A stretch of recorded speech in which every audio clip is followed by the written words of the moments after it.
สถานีวิทยุกระจายเสียงแห่งประเทศไทยจังหวัดเชียงใหม่ AM 1476 กิโลเฮิรตซ์สถานีวิทยุภาคภาษาชาติพันธุ์แห่งเดียวในประเทศไทย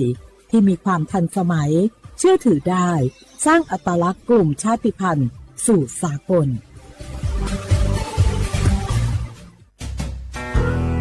แม่คะทำไมเราต้องเคารพธงชาติและเปิดเพลงชาติไทยในเวลา 8 โมงเช้าและ 6 โมงเย็นล่ะคะก็เพราะว่าธงชาติและเพลงชาติไทยเป็นสัญลักษณ์ของความเป็นไทยให้เราภาคภูมิใจในความเป็นชาติและความเสียสละของบรรพบุรุษไทยไงล่ะค่ะฟังนะลูกชาติไทยเรามีการปกครองในระบอบประชาธิปไตยอันมีพระมหากษัตริย์ทรงเป็นประมุขมีศาสนาพุทธเป็นศาสนาประจำชาติเรามีวัฒนธรรมขนบธรรมเนียมและจารีตประเพณีที่เป็นเอกลักษณ์ประจำชาติของเราเองค่ะพ่อเพราะฉะนั้นนะลูกเราจงภูมิใจในความเป็นชาติและช่วยกันปกป้องรักษาชาติไทยเพื่อให้ลูกหลานเราได้อยู่อาศัยอย่างสงบสุขสืบไป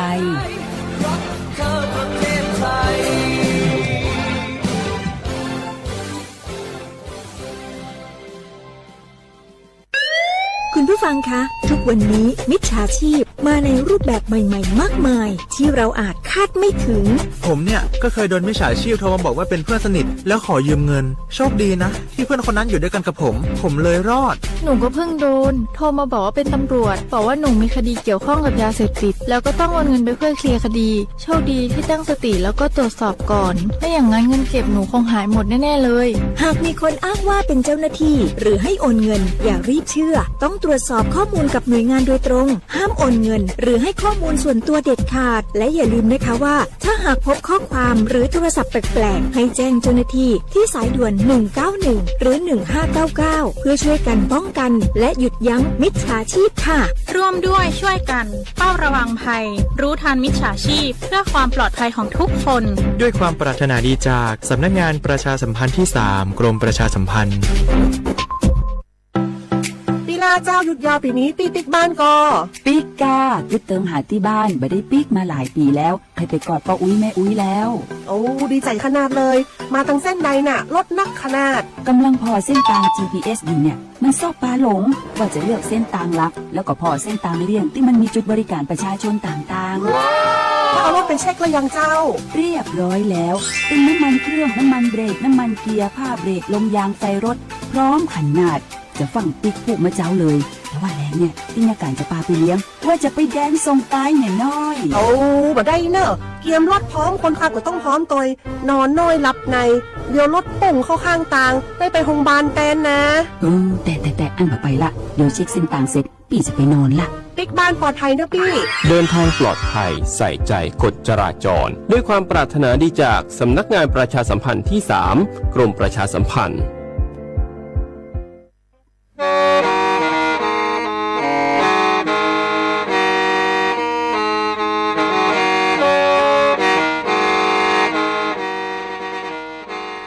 đầu núa sự tống chua sang xua hủ tế chờ thai đầu lú sén trăng mài lú sơ hở hà lùn mông inu bê hà o già giáng sơn chú bê hà thầu sư hở chứ tén chú trao tén giáng tròn đu bê hà thầu sư hở cầu sang tén chú cầu dì tén trang tờn đầu sang em tê ý chén plau bùa sang chậu trao kHz đầu núa mông do bê lù mông suốt lờ so cán nồng tàu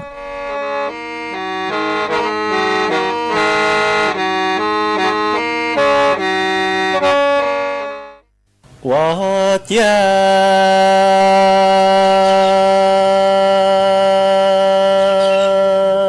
这年度你我冷到冷晒家乡nó anh chơi luôn tù là tư chỉ ba lu tê lọ nhỏ là tư chỉ có anh chơi lòng tu lòng trong chế vừa lo to tại ta tao từ si bể li nhu đại miền tới nọ lên tới hậu to chế trong nó lòng tu lòng trong thìa li mu to tua lò lỡ nhớ to plò chế xong nó nhớ lo chế ta to tây lòng ta lòng ra linh tờ cỏ địa lý tao chân tua trò nha kỹ lỡ bọn trò mò địa lý lo chế ư lòng tu lòng nhỏ địa lý qua lu lòng nhớ lo lên mu nòn trò cú lòng ta lòng ra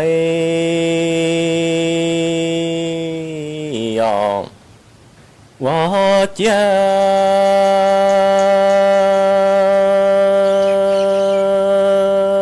cha xong nói luôn tù là tư chi hay có ai lu tí lò là tư chi bùa che xong nó lòng tu lòng trong chế nhớ lo tao tại ta ton từ xí li nhu để mi tới nọ lên tới hậu đua anh chế lòng tu lòng trong thìa đi tao lò lỡ tao tua chỉ nhớ lo chế ta tao lòng ta lòng ra linh tờ có thìa tao chân tua trò nhà kỹ mua bọn chúa chỉ nhớ lo thìa chia ta tao ư lòng tu lòng sai qua lu nằng nhớ cho chỉ chua lúa lo mà cú lòng ta lòng ra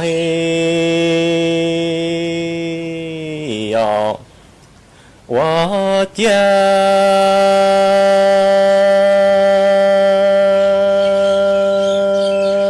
chế ta nói chế lòng tu lòng trong chế chính ta đua tua lỡ tù tia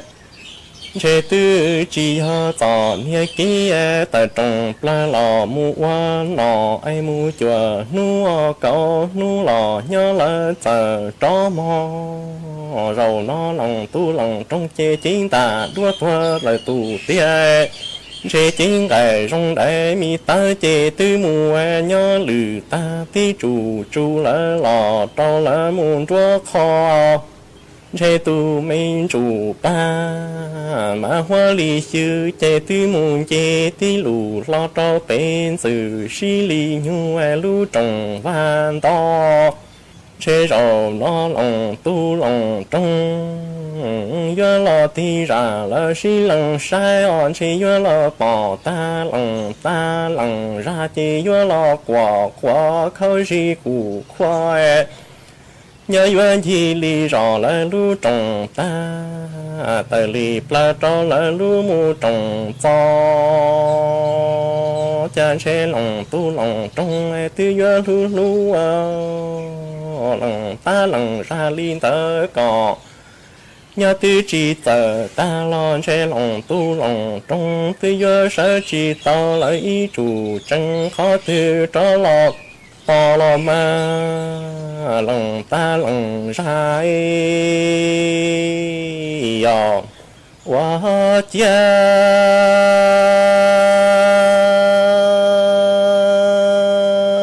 chan chế rồi nó lòng tu lòng trong chính ta đua tua ta lỡ tù tia chế tư chỉ ho trò nha ký tờ trong mu qua nọ nhớ lo lỡ tờ tao mu quá khoa ni nhớ trò nha ký plò lỡ ký tua chế rồi nó lòng tu lòng trong chế chính cày nhớ lo để ta chế tư mu lử tí chủ trong tòa lọ nhớ lại lu mù khó lùa chế chúa ta tu chủ ba mã hoa lý sư chỉ tua chế tư nhớ mù dê tí lù lo cho bền sự xí lý nhu lu trồng lỡ hoa đua chế lòng tu lòng trong nhớ tin địa lỡ xí lòng cho lo say nhớ tư nhớ lo bỏ ta lòng ra chê nhớ lo nhớ quả khó gì củ khoa chế nhớ mù quả sinh lý dân cho lưu trồng cho chế nhớ mù hành chi lý yếu đó là lưu trồng cho cha chế lòng tu lòng trong là tư lu lu ta sĩ nghĩa tầng chua lòng ta lòng ra liên tờ cọ nhớ là tư chỉ tờ đua lo cha chế rầu nó lòng tu lòng trong chế tư yo sa chỉ to thì chủ chân khó tư cho lo bùa cú lòng ta lòng ra yo我家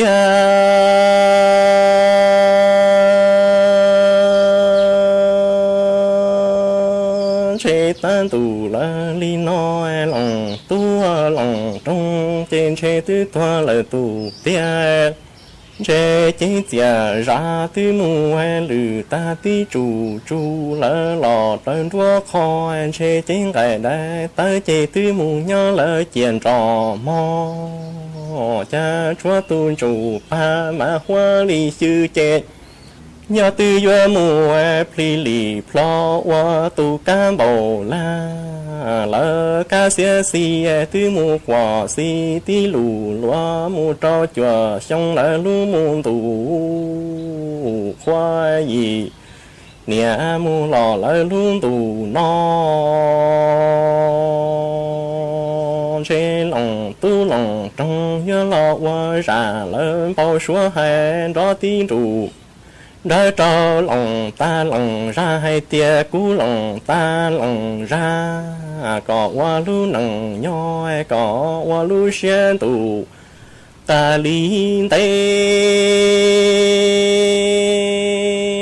chỉ cho em mù sinh ta cho nia kí tua chỉ cho mù tàu là cho nia kí bỏ e có mù xuyên tí tụ tê em mù tu lòng tu lòng sai chỉ tránh có lòng tu lò muôn trái lúa hỏi chỉ chia lòng sai lò muôn trái lúa lò mò cú lòng ta lòng ra yo wa tia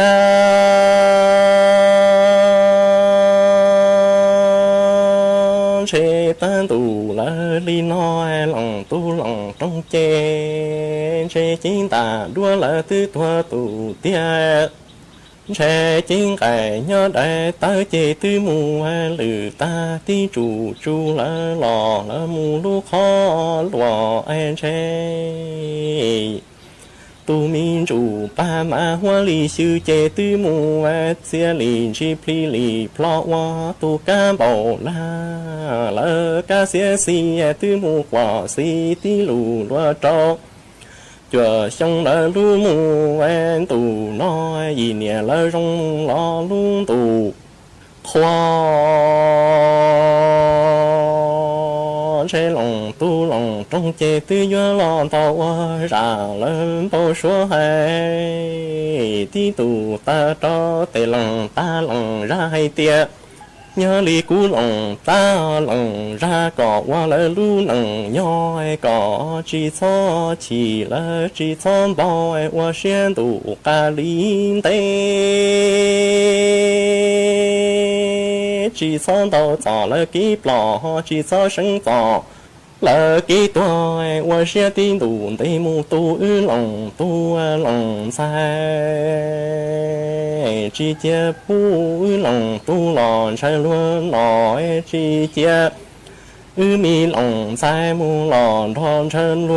chơi luôn nãy chỉ pu lòng tu lòng sai lò lỡ nhon chơi luôn lò mà pu lòng tao lòngrai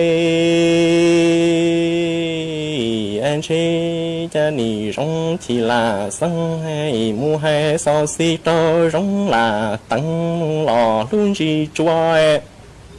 chế thiệt li nhớ lò mua hai qua bản cha lu chia to đó tin đủ ra cho bé trồng anh cầu muốn trâu nuôi giò nhà kỹ quan cho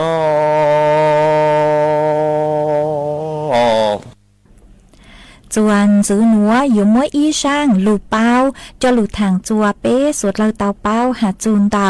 จอตัวเองคือมัวตุ่มมอกังซื้ออยู่ใช้ชัวตุเข่งเลยจางมาเจ้าเลช่างหนัวหนูเจ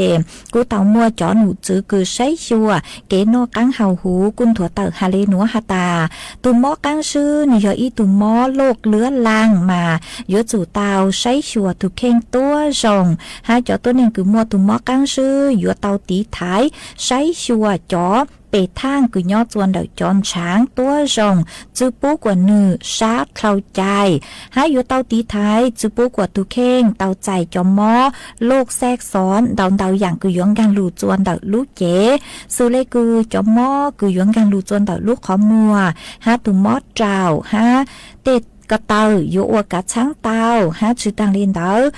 จอมมอคือยอดจวนเดาจอศูนย์ช้างชาวตาเฮาหาจอมมอศูนย์ช้างยอดจวนเดาลูกเปล่าเตามาจอหนูจื้อพวกกูฮาตาเก๋คือยัวลูกกัวฮาตาเป้เตาใจตุมมอกังชื่อละชื่อจื้อเตาใจหนูเจยัวอวเตาเจ้าเลนัวยัวเตากัวเป้จอนช้างหาตาปมมัวจอเป็ดทางคือยอดจวนเดาเป้จอนช้างเดาเข้าใจมาอ้วนเต้คือก็ยมงกัวก็จอนช้างหนูเจยี่ชั่วโมงคือก็ยมงกัวจอนช้างหนูเจก็ช้อนนออีอย่างลังกอจือมาเท่าคือมึงจือหนูเจคือชั่วปัวหยัวจ่อเป้จอนช้างจอมงกัวใช้หาตาจอเป็ดทางคือยอดจวนเดาก็จอนช้างหนึ่งมั่วเบาเลยจังโยฮาตาจอตัวเองปกติโนเจยกกัวเตาย้อจวนเดาช่างเจ้าจูจั่วเจ้าจั่วหัวจอตัวเองคือกัวเอ็นจื้อฮาตาย้อจวนเดาอีปัวจูอีปัวเนงเก่าจื้อโนเจใช้เตาฮาตามั่วความเสี่ยงเหรอคือมั่วเป็นสื่อเตาใจตุมอกกังซื้อเตาหัวเท่าตื้อคือก็กัวเอ็นย้อจัวอีปัวเนงเก่าเจ้ายี่มงเหล่าโนเจชายเตาหาตาก็ยออีตูตัวหนึ่งคือมัวตุมอกังซื้อเหล่าอยู่ว่าใช้เจ้งเตาแต่คือหาตาก็ยออีตูตัวหนึ่งคือเพ่งจอจือเพ่งเฮาเกล้มาอยู่ว่ายออีอาการคือเป้าเตาหาตาอยู่มัวตุมอกังซื้อเหล่าหัวยอหาตาเท่าตื้อคือกัวเตาเอ็นซื้อหาตาเตาตัวอ้อปัวยี่มงเหล่าโนเจชายเตาหาตาเป้าเมงเจ้งหาตายออีตูคือเตาใจตุมอกกังซื้อเหล่ามาจอตัวเองคือมัวตุมอกกังซื้อยัวเตาใช้ชัวตุเข่งเลนัวยัวเตานอเตเช้าหมอคือมัวกังฮาวปุ๋มพอจื้อหมู่ฮายัวจู่เตาช้อนนอเตอย่างคือหาตากังซื้อเข้าใจกลืนเจเข้าใจมัวจ้อนเตาเข้าใจช้อเห่าเตเห่าเจอช้อเห่าเตเรียกกังซื้อชัวจังอย่างเลยอ๋อฮายัวจู่เตานอชั่วเจ้าเลคือจอหนูจื้อคือชั่วปัวหาเจเจียช้อเห่าหลัวเย้งฮายัวเตาช้ารู้เชื่อเหอคือลุนยัดเตงยัดเตาออกกำลังกายอย่างเจ้านุเจเตาเก๋มึงลูกคืออย่างเลเก่านาทีอย่างเจอฮะจอตัวนึงคือมัวตุมอกตั้งชื่อเลยเท่าคือชั่วปวดเต่งเจเจียฮะแต่ก็มือจัวคือชั่วยัวจู่เตามึงเจ้าเลคือชั่วเต่งเจเจียฮะจอตัวนึงคือมัวตุมอกังซื้อเหล่ายัวจู่เตามัวจอทอฟฟี่เราซื้อจอลูกอมคือยอเปทางรุนใจตุเข่งจัวขอหาตาจอตัวนึงคือมัวตุมอกังซื้อมาที่เท่ากูยอมัวอาการคือหาตาลูชาเชงฮะเจ้ามัวเตาขอมัวใจจะเลยใช้ปลางเต่าฮืออีเจเกากลางเกาจูมาอยู่จู่เตาโน่จอเป็ดทางคือยอลูกอมทอฟฟี่ทะเลปังจวดเตาฮะเท่าคือจอตัวนึงคือมัวตุมอกังซื้อยัวเตาเก๋มึงเขาตื้อนุเจยัวจู่เตางางเจ้าไก่บัตรประจำตัวคาหาตาก็ยออีตูคือมัวตุมอกังซื้อเท่าคือก็มัวอาการนุเจจอตัวนึงคือปู่อยู่ทะเลยัวปังจวดอยู่เตาหาอย่างจวนจื้อยยัวจู่เตาตูใช้ชัวก็ลูกขันเย้าก็เตเกาหนาตัวชงอีชงยัวจู่เตามุจัวคือชั่วคืออย่างเล่นดอกอ้อจาฮะจอตัวนึงคือมัวตุมอกังซื้อยัวเตาสู่ลูกเจกว่าเจ้าช้อสังเตาเข้าใจช้อมั่วเก๋ยัวซาเตาเข้าใจฮะชื่อตังเล่นดาวยัวจู่เตามึงกัวอยู่ลูกขอมัวอายุลูกเจ้าอยู่เต้กระเตา อย่างเจ้าอี้ชงยออี้ชากัวปังจั่วคัดกรองละชื่อตีไทยจอมมอกุยัวแทรกซ้อนกังหลูจวนดาวจอตัวหนึ่งกุมัวตุมอกอังชื่อมากุมัวจะหลูทางอ้วเก๋เป้าเลยนัวจั่วเป๊สวดเลยเต่าเป้าเลยนัว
ก็ผัวดอลอชัวหนูชัวหมอดอลอที่เจอจอลียอกูชาปวยอชียอนยอกอนยอนเนียเทียจีเจกู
Hãy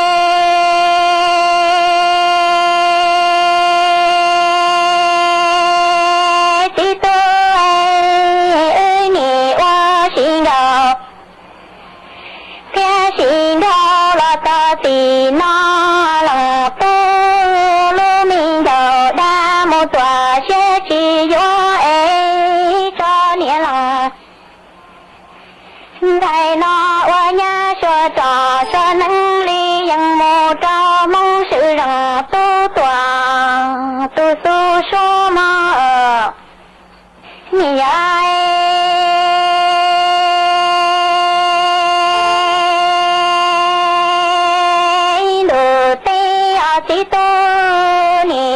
kênh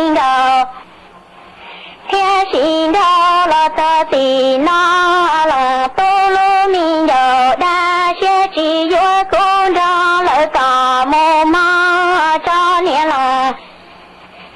现在那我呀说着说能力ยัง没着梦是让多了都是路嘛你爱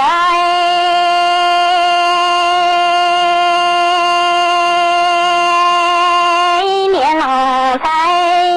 生有ยังเปียสิตูดาดังซอละสีนอละจีเนียตอเจตัวเตจู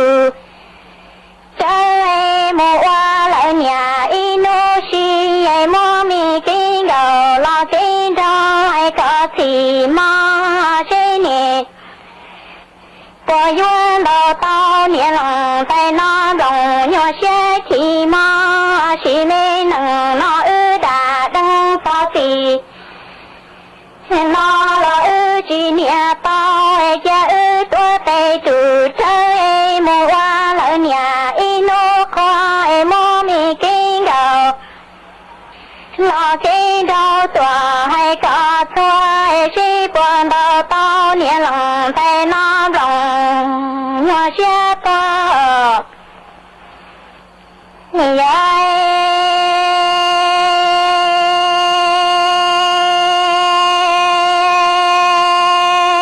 年郎在年生有，ยังเปียสิตูดาดังใจร้องว่าหลัวนอจีเนียตอยามัวอีโนตือจีเสียRải là oa nhà ta một tao lặng tô lặng trong lô lô là mình chia ta chữ tòa chỉ si cô mà chỉ mình nặng nó đã đăng chỉ nia tao ya mùa y nô tư chế tia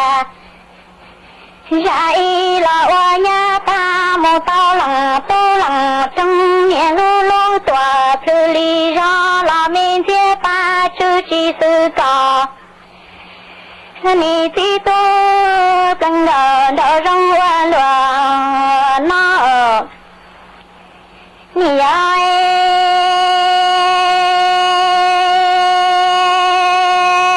ni lòng thay tia chỉ tô đã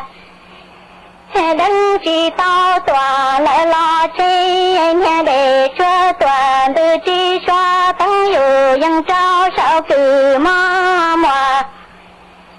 lại nô tư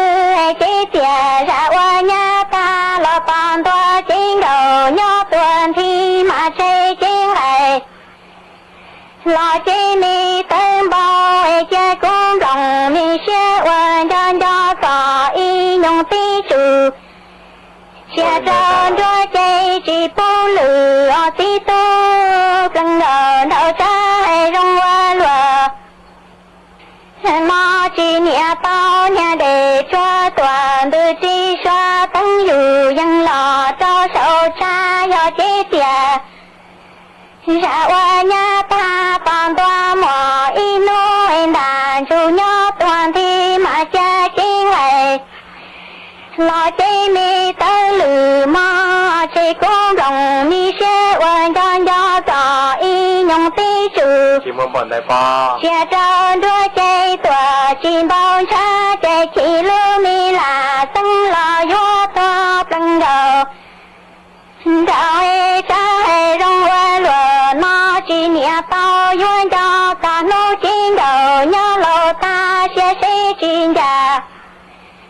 lời ta đua ni tí lòng tô ส่วนจื้อหนัวอยู่มวยอีช่างลูกเป้าจะลูทางจัวเป้สดเลยเตาเป้าหาจูนเดาเล่งตื้อกืนเหยียนนอเหยียเฮาจ๋อชานมกือกะก้าซื้อชุดชวนนูนเจยัวเตาเจงฟางจังหอยยัวมัวป้อเชย่อจวนเดาเปลูเจ้าเตามาเจเลช่างหนัวนเจเตามัวจ๋อหนูจื้อกือชั่วกือย่อจัวกรมอนามัยกระทรวงสาธารณสุขกูเตาเต่าต้วนถั่วเต่าฮาเลนัวหาตายอเป้เฮาจ๋อเกลียกังซื้อกือยอชานมเย็นกะกังซื้อชัวนูนเจหนึ่งมัวเป็นสื่อกือยัวจัวเป้มัวจ๋อป้อเช nhỏ chuẩn đợt bé lú trào tàu mà cho bó xe cứ nhỏ chuẩn đợt bé lú trào nơi chế cú yo lùn tàu cứ có hầu là sự con no tê dạng lắng có chư cứ đau đau mông chua bé lú chế em như mông to mông ua ít thông mi nhỏ chuẩn đợt bé lú chế đến đế mông nơi chế như khún đau hẹn chế dúa sông dạng lê cứ tê xua xe là sự ua tê bó xe mi nhỏ chuẩn đợt bé lúc lang là sự mong chờ tàu nhỏ chuẩn đợt bé khỏi chờ cho dư mà nừ dỗ chua bé móp lắng hẹn lê tê lên nói chè bù dư chư tàu tê lên luôn lang hẹn nói chè cu chù cây cứ hà tà lú tay vầy là sự lú trạo nừ chè lê bà tàu ha mà dỗ tàu chèn phang cơn gạo lê mà vì lê núa nói chè cho nụ chư cứ chua bố trả lê hà tà bé hầu chó lê kháng sư cha nôm tàu ta sự mà bé yếu chủ tàu chơi hầu nó thầu cứ bé sàng nói chè chó ua của kháng sư thầu chài ha dỗ tàu hầu lê nắm plau tàu mong ha vì do hà tà chó lê nắm plau nói chè nụ mua bánh sử cử mong giàu mong chúa chuan đợt bé cho dư ua chua tế dạng cứ nụ mong khu nhỏ chua khỏi chân đỡ nụ hồi giang giàu tự lù tàu ha chữ tăng lên đảo bé vừa tàu no tê sao tê chữ chống chữ đông cứ mua thuộc qua potassium cứ sa xử lý cứ chữ trơ ha chữ lư xóa nó chạy nhiều bán chuột tí thái tàu sông mà linh từ cứ nhà hầu chót lẹ cắn sứ cha nôm gen nó chạy vừa tàu chén phá ngõ chó hầu đảo trao chài ha chó hầu các cắn sứ hẹn mà cứ mua cho lụt thẳng đi núa chùa suốt là tàu bao lì núa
我คือ我的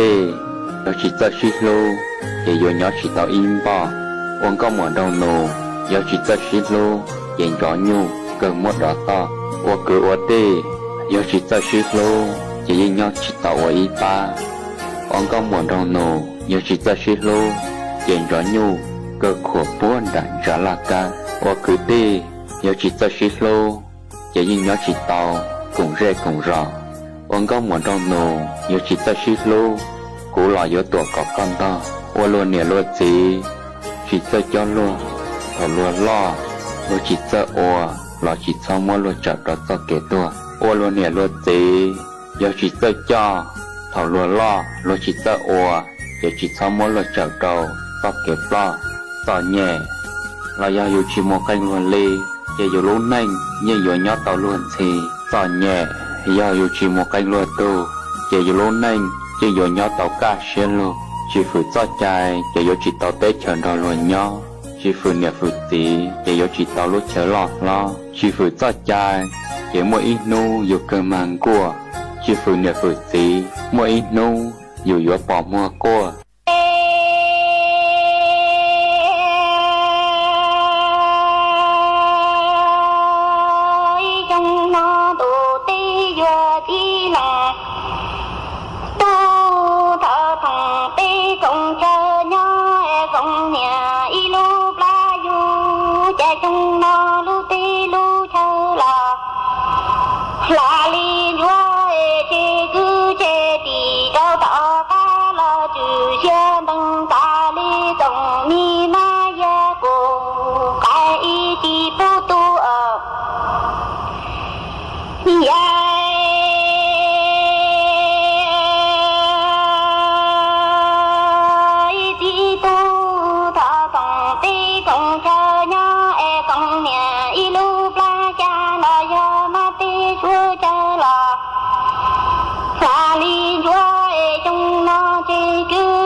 金主了所扎的中途那你拉端川白朝大路里带一大中川大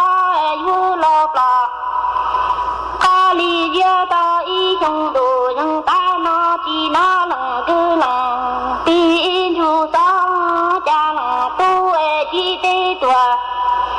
这车他约了转转白朝大路里带一大周转中了你拉到一中都人大那几那冷个冷金主梦你呀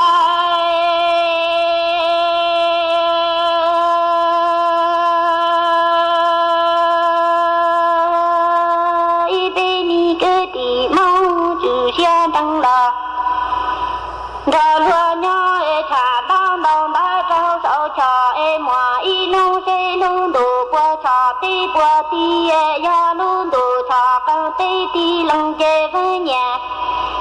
天门那他老这份年，同在冷的把门面说都跟着这冷都过大米老爷家中更冷，你和我这木圈把马几些乱那了就些能了他乱鸟查当当的了。少说风年天马那看了这风年东马一弄路都铁路的都在冷天把马面说了都给脚些冷都过大米老爷家曾成浪里和花多木雀落见你一些落那chó chỉ trỏ có tụ khen vì nhỏ cho hậu có lũ nênh nhưng muôn đau tràn đau già đau lên đau tù chỉ trỏ có giàu là giờ có xả mua cho kể ca xía rong xía một chậu chua có lũ họ pia muôn lũ nênh rong trả lý con chờ chó ua plau già nó cho có tụ khen khó thi ý sai chỉ tàu có tụ khen bây giờ lũ nênh nhỏ lử tù sai chỉ tàu bé nữ yên giàu là nông nọ bé chó sai chỉ tàu bé tụ khen có bùi do tụ tín ninh ua xa hay tia có do tụ tín ninh giỏ nhẹ có do tụ tín ninh chùa có do tụ tín ninh mộng phê xuất xua giả rong nhá hào luôn địa tế nó chùa do lưỡi lên lưỡi tụ lý sứ có chỉ do tụ tín ninh ua tàu giả chỉ rong sợi tàu do mộng ua chỉ rong sứ do có xả lên nó có ta tỏ sai chỉ tàu có tụ khen hẹn lờ bây ua tín ninh nhỏ bây dù lọ ý tỉa sứ bây giờ chủ sai bây tụ khen mua nung ghề lưỡi lên lưỡi tù lại thiên lý bỏ hay tỉa bé mua nông ghề khó tí ó cho nhua xia chỉ xia tu xia trâu giả tới mình và nữ tư thao lò lại và như tu kinh chó cá mù đào chỉ tao lại muôn đào tù hẹn và mua tới mình giả ta lò lưỡi lên lưỡi tù và phê cho dù lưỡi lên lưỡi tù và chỉ rong cho dù mua cho cái mó xia đỡ khởi chia cầu tới sông nên cầu sông rong cầu trái chia và khởi chia lò chỉ rõ dùส่วนนงส่วนมอดาวลินาละขอที่เป๊ซ้อนรอจะที่นิ่งอัวเราจีจ่ออยู่จีรู้อยู่ย้อหมู่อีสีนิ่งก็อยู่เป้าตอลิจาให้เตียตูที่นิ่งเด้อหนึ่งจีรู้เทียนหนึ่งจีจ่อก็เท่าก้อนรอหนึ่งย้อละก็มั่วลูกก็มั่วเดาชาลูกชัวลัวก้อนรอหนึ่งย้อละก็ปอเตาให้เตียก็จีมั่วเจ้าเก๋กาเชียรงเชียลีก้อนรอหนึ่งย้อละก็ยิ่งจีม่วงเกจีอีลูเจียได้จีลีละcon rò nữ nhỏ lại nó tàu hay tiệc có lú rò đau rù lại xứ giờ có tá tòn rò cho tin ninh rong lên nó nhỏ có giờ chủ tàu trọ cá lò son rùa có tụ khen hay tiệc có lú ninh lú lú xứ ô chả có giờ chỉ trọ có tụ khen mua có tụ khen cho một trâu lử tù chu trai cho nên không nè nó đau đi lại khó thi plau khó cơn gào xó trò có cho kể ca sữa rong xía thiệt có lú họ pia nhỏ trâu lử tù xài tệ bây giờ nên nhỏ ít xíu tí nên dù cho kể cả sử dụng xia là dùng một khóa trao lưỡi lên lưỡi tù tòn giống sẽ là của hai lo lù rong đôi dù để dù theo lên mua kể rong xia xứ dù lúc nên dù lúc họ pia là một khóa gạo trao lưỡi lên lưỡi tù nên không tỏ sẽ là của mua nhẹ là bú trao dù giờ lại chỉ mua nhẹ trao dù để dù tù xia kia hay tiệt dù lúc nên nó dù mỏng phê dù chùa dù giỏ nhẹ để dù theo lịch khử chỉ tao dù chỉ mua kể rong xia vì là chỉ mua rong trao dù xó mua có cho kể các sử dụng xia เทียบก็รู้เน่งรู้ขอเพียเจ้าหมูคัวเจ้าหรือตูวีหรือตูแล้วยิ่งอัวจีเตาจากนี้ก็รู้เชียสาเทียบก็รู้เชียเหนียลีก็จะเกยรงเชียเกการเนียเจียก็รู้ขอเพียก็อย่าจูเตาหมูคือหมูเก่ามูลเชียแล้วแบบก็อชาเตเจนในทะเลยอก่อนเดียตูเตียย้อนจงเจียให้เตียอยู่รออีเตียมัวจะเชียหลูซื้ออยู่จูลูอยู่ตุเข่งชอจีจ่ออยู่ตุเข่งหลังถอดใช้เชียดเราสลิงสตูดาวนอกุยชีเสียงว่าเครู้ใจมัว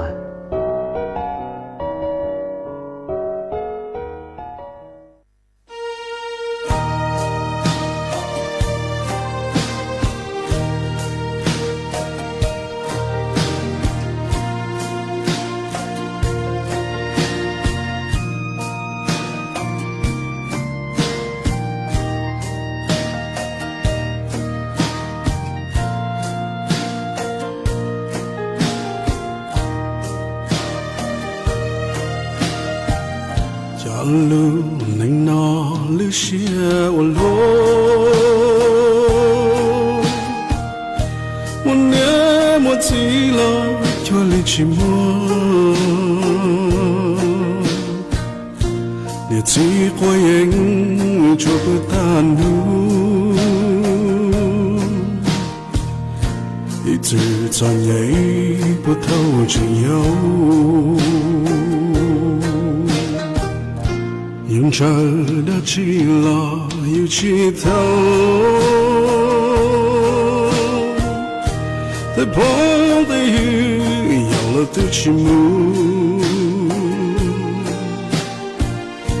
你自己路我去撒跑，在夜梦内已被我的气油。越过几头那地下耶，他靠边的那个才容易弄，他接被鸟心里落地，梦着好的落在谁头。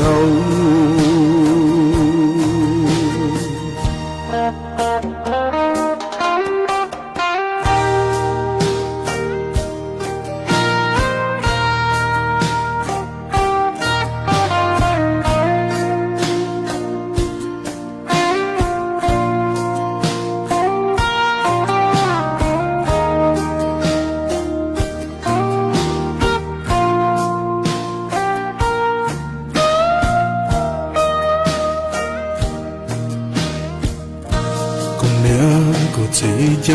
的翅膀，早给早年我被摸弄，早好的那落谁知道，落海点你机会，铁的都应容易啊。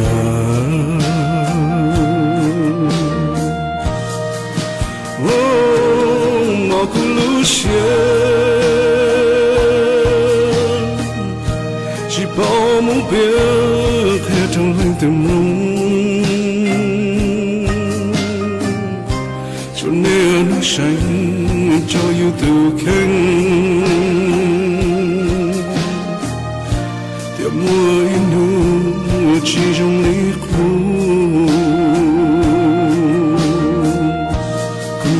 故知他的错，他的梦想带都带去，等着他起老的祈祷，要你一起记得。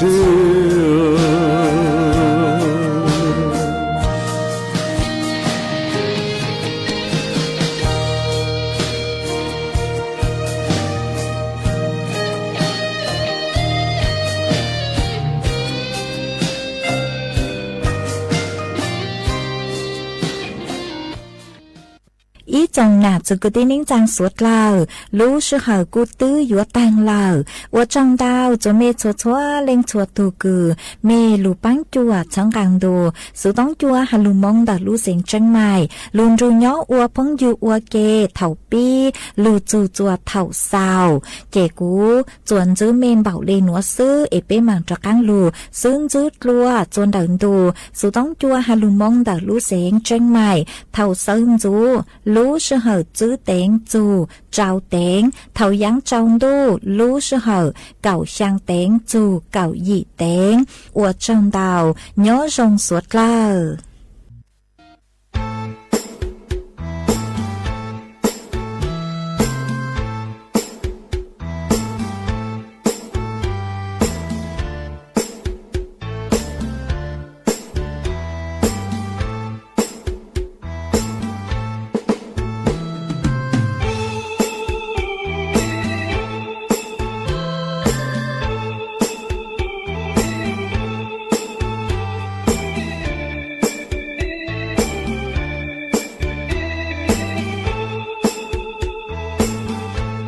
nó cú hai lũ ba hùa lúa hai chùa cho tụ cú lũ tàu xin đo cái tàu xin thú cú sầu ú cho lũ xiên ya con nịa cú mà lũ có cha do coi ya chia ua tụ đê có tỏm đê cú chó bỏ co cú chia ro mu ua tùng chê trời hu hẹn cho câu mù lưu do có chỉ bu cũng cho có chia ro mu ua bỏ rê có cú xê yo ua cha chậu cú chia ro mu ua khâu khẩu tiết tông cầu họ ta bỏ rê chỉ xa mê chơi chỉ tàu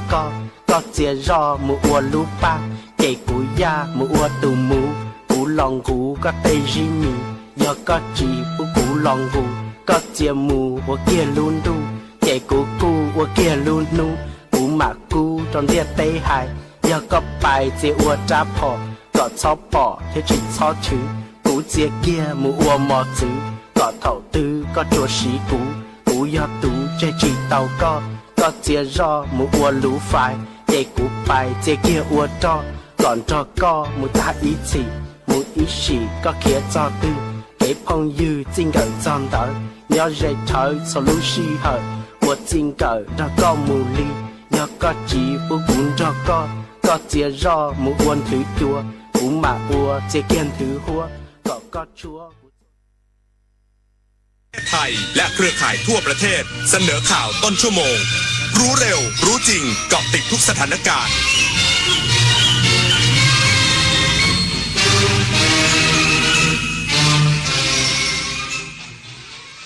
รับฟังข่าวต้นชั่วโมง 6 นาฬิกากับอานนท์นันตสุคนครับ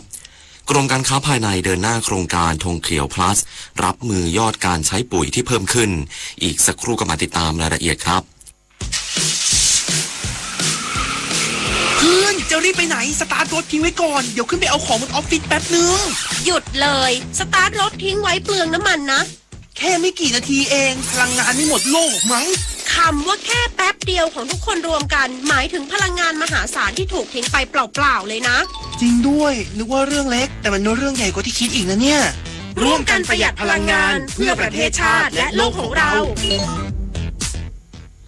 ข้าราชการคือพลังขับเคลื่อนประเทศภายใต้นโยบายรัฐบาลดิจิทัลพัฒนาบริการภาครัฐเพื่อประชาชนให้รวดเร็วเข้าถึงง่ายและเป็นธรรมด้วยปณิธานซื่อสัตย์ต่อหน้าที่ยึดมั่นความดีมีจิตมุ่งบริการสืบสารงานเพื่อปวงประชา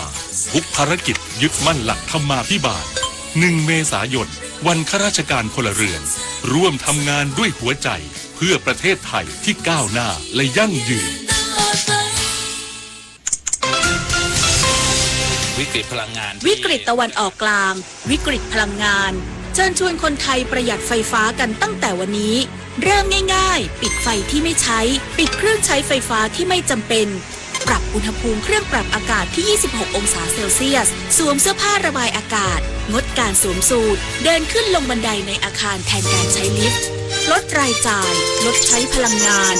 ร่วมฝ่าวิกฤตครั้งนี้ไปด้วยกันแสนอาลัยสมเด็จพระพันปีหลวงไทยทั้งปวงหมองมนกลร่ำให้พระผู้เสด็จสู่ฟ้าสวรรคาลัยแนบดวงใจตามพระบาท ทุกชาติภพปวงประชาน้อมสำนึกในพระมหากรุณาธิคุณเป็นล้นพ้นอันหาที่สุดมิได้ข้าพระพุทธเจ้าคณะผู้บริหารข้าราชการและเจ้าหน้าที่สถานีวิทยุกระจายเสียงแห่งประเทศไทยกรมประชาสัมพันธ์กรมการค้าภายในเดินหน้าโครงการธงเขียวพลัดรับมือยอดการใช้ปุ๋ยกว่า17ล้านกระสอบยืนยันสินค้าที่อยู่ภายใต้การดูแลกว่า200รายการไม่ได้รับผลกระทบจากการปรับขึ้นราคาน้ำมันนายวิทยากรมณีเนตรอธิบดีกรมการค้าภายในกล่าวถึงสถานการณ์ปุ๋ยยูเรียในประเทศว่าปัจจุบันประเทศไทยนำเข้าปุ๋ยยูเรียจากตะวันออกกลางเป็นหลักขณะนี้มีการทยอยนำเข้าปุ๋ยมาในประเทศจนถึงสิ้นเดือนเมษายนและในอีก4เดือนหลังจากนี้คาดว่าจะมีการใช้ปุ๋ยยูเรียกว่า 16-17 ล้านกระสอบกรมการค้าภายในจึงขยายโครงการจากธงเขียวราคาประหยัดเป็นโครงการธงเขียว plus สนับสนุนส่วนลดปุ๋ยเคมีพร้อมจะนำเสนอการใช้ปุ๋ยทางเลือกเช่นปุ๋ยอินทรีย์หรือการปรับลดสัดส่วนการใช้ปุ๋ยยูเรียพร้อมจะร่วมกับสมาคมการค้าปุ๋ยและธุรกิจการเกษตรไทยสมาคมคนไทยธุรกิจเกษตรและสมาคมการค้าผู้ผลิตปุ๋ยไทยช่วยเหลือเกษตรกรสำหรับรายการสินค้ากว่า200รายการที่กำกับดูแลภายใต้กรมการค้าภายในไม่ได้รับผลกระทบจากการปรับขึ้นราคาน้ำมันแน่นอนเนื่องจากสินค้าส่วนใหญ่จะได้รับแรงกดดันจากเรื่องปริมาณและสภาพภูมิอากาศมากกว่าในเรื่องของราคาน้ำมันปุริมปัสโสภาภาครายงานเช่นเดียวกับกรมการข้าวเร่งหาแนวทางช่วยเกษตรกรเก็บเกี่ยวผลผลิตข้าวนาปรังที่ประสบปัญหาไม่มีน้ำมันเติมรถเกี่ยวข้าวหลังราคาน้ำมันปรับตัวสูงขึ้นนายโอวาทยิ่งลาภรองอธิบดีกรมการข้าวเปิดเผยว่าได้รับทราบสิ่งสะท้อนจากเกษตรกรผู้ปลูกข้าวที่ได้รับผลกระทบจากราคาน้ำมันที่ปรับตัวขึ้นอย่างก้าวกระโดดถึง6 บาทในช่วงเช้าวันนี้อีกทั้งยังพบว่าในบางพื้นที่น้ำมันยังไม่เพียงพอประกอบกับในช่วงนี้เป็นช่วงเก็บเกี่ยวผลผลิตของข้าวนาปรังด้วยนั้นในขณะนี้กระทรวงเกษตรและสหกรณ์อยู่ระหว่างการเร่งรวบรวมปัญหาและจะทำนโยบายสำหรับช่วยเหลือเกษตรกรในภาพรวมในภาวะฉุกเฉินรวมไปถึงอาจมีการขอใช้งบกลางเพื่อบรรเทาความเดือดร้อนของเกษตรกรในขณะนี้สำหรับประเด็นราคาและการกระจายน้ำมันในขณะนี้จะส่งผลกระทบให้เกษตรกรไม่มีน้ำมันเติมรถเกี่ยวข้าวทำให้เก็บเกี่ยวผลผลิตได้ช้าประกอบกับอากาศที่ร้อนจัดในขณะนี้หากไม่รีบเก็บเกี่ยวตามอายุรวงจะกรอบเมล็ดร่วงหล่นเสียหายได้ในเบื้องต้นหากข้าวของเกษตรกรยังไม่ถึงอายุเก็บเกี่ยวสามารถชะลอการเก็บเกี่ยวได้โดยรักษาระดับน้ำในที่นาไม่ให้แห้งเพื่อป้องกันความเสียหายของผลผลิตในระยะเร่งด่วนนี้ชาวนันท์มาลีรายงานด้านกรมสอบสวนคดีพิเศษคุมเข้มการตรวจผู้ค้าน้ำมัน16จังหวัดรวม35จุดสกัดการกักตุนและลักลอบจำหน่ายกองปฏิบัติการคดีพิเศษภาคกรมสอบสวนคดีพิเศษหรือ DSI ได้เปิดเผยข้อมูลหลังการสนธิกำลังร่วมกับกรมธุรกิจพลังงานฝ่ายปกครองและตำรวจตรวจผู้ค้าน้ำมันเชื้อเพลิงทั่วประเทศตามคำสั่งนายกรัฐมนตรีเพื่อป้องกันการกักตุนและลักลอบจำหน่ายจากผลกระทบจากสถานการณ์ตะวันออกกลางช่วงวันที่ 24-25 มีนาคมที่ผ่านมาครอบคลุม16จังหวัดรวม35จุดพบพื้นที่ภาคกลางและตะวันออกตรวจคลังใหญ่ระบบสต็อกได้มาตรฐานแต่ที่จังหวัดสระบุรีตรวจพบสถานที่รับซื้อน้ำมัน3แห่งมีพฤติการลักลอบเก็บและจำหน่ายน้ำมันดีเซลและเบนซินโดยไม่ได้รับอนุญาตรวมปริมาณกว่า 29,000 ลิตรพื้นที่ภาคตะวันออกเฉียงเหนือตรวจจ็อบเบอร์และโรงงานเอทานอลพบไม่มีความผิดแสดงราคาและการขนส่งเป็นไปตามมาตรฐานพื้นที่ภาคเหนือตรวจถังเก็บน้ำมันและเปรียบเทียบระบบบัญชีสต็อกไม่พบเข้าข่ายกักตุนพื้นที่ภาคใต้ตรวจสถานีบริการน้ำมันและคลังน้ำมันราคาหน้าคลังตรวจสอบเอกสารและตรวจวัดปริมาณด้วยระบบอัตโนมัติควบคู่กับการตรวจสอบเชิงลึกอย่างละเอียดผมธิดาทิพยานนท์รายงานค่ะ1 คนลดน้อย100 คนลดมากรวมพลังทั้งชาติไทยไม่ขาดพลังงานจบข่าวอานนท์นันตะสุคนอ่านรับฟังข่าวครั้งต่อไปเวลา 7:00 น.ติดตามข่าวที่นำเสนอไปแล้วได้ที่ www.thainews.prd.go.th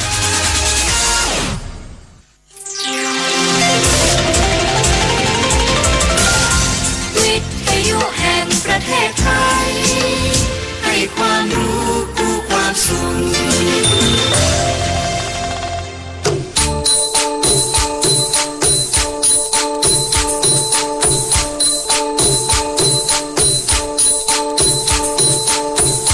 ปลุกผู้ฟังรับอรุณเสิร์ฟข่าวอุ่นๆ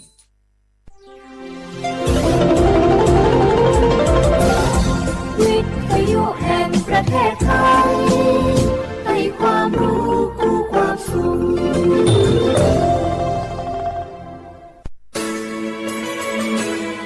สถานีวิทยุกระจายเสียงแห่งประเทศไทยจังหวัดเชียงใหม่ AM 1476 กิโลเฮิรตซ์สถานีวิทยุภาคภาษาชาติพันธุ์แห่งเดียวในประเทศไทยที่มีความทันสมัยเชื่อถือได้สร้างอัตลักษณ์กลุ่มชาติพันธุ์สู่สากล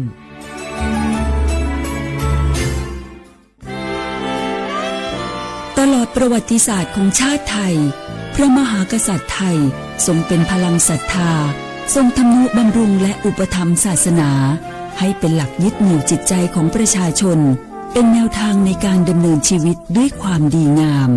ศาสนาสอนให้คนไทยรู้จักคุณธรรมความดีและความสามัคคีช่วยประคองจิตใจในยามทุกข์เสริมพลังใจในยามเผชิญอุปสรรคเป็นรากฐานสำคัญของสังคมด้วยพระบารมีแห่งพระมหากษัตริย์และศาสนาอันเป็นที่พึ่งทางใจคือพลังศรัทธาที่ล้อมรวมคนไทยทั้งชาติสู่ความมั่นคงสงบสุขและยั่งยืนตลอดไปร่วมเสริมสร้างความรักในสถาบันหลักของชาติโดยสำนักงานประชาสัมพันธ์ที่ 3 กรมประชาสัมพันธ์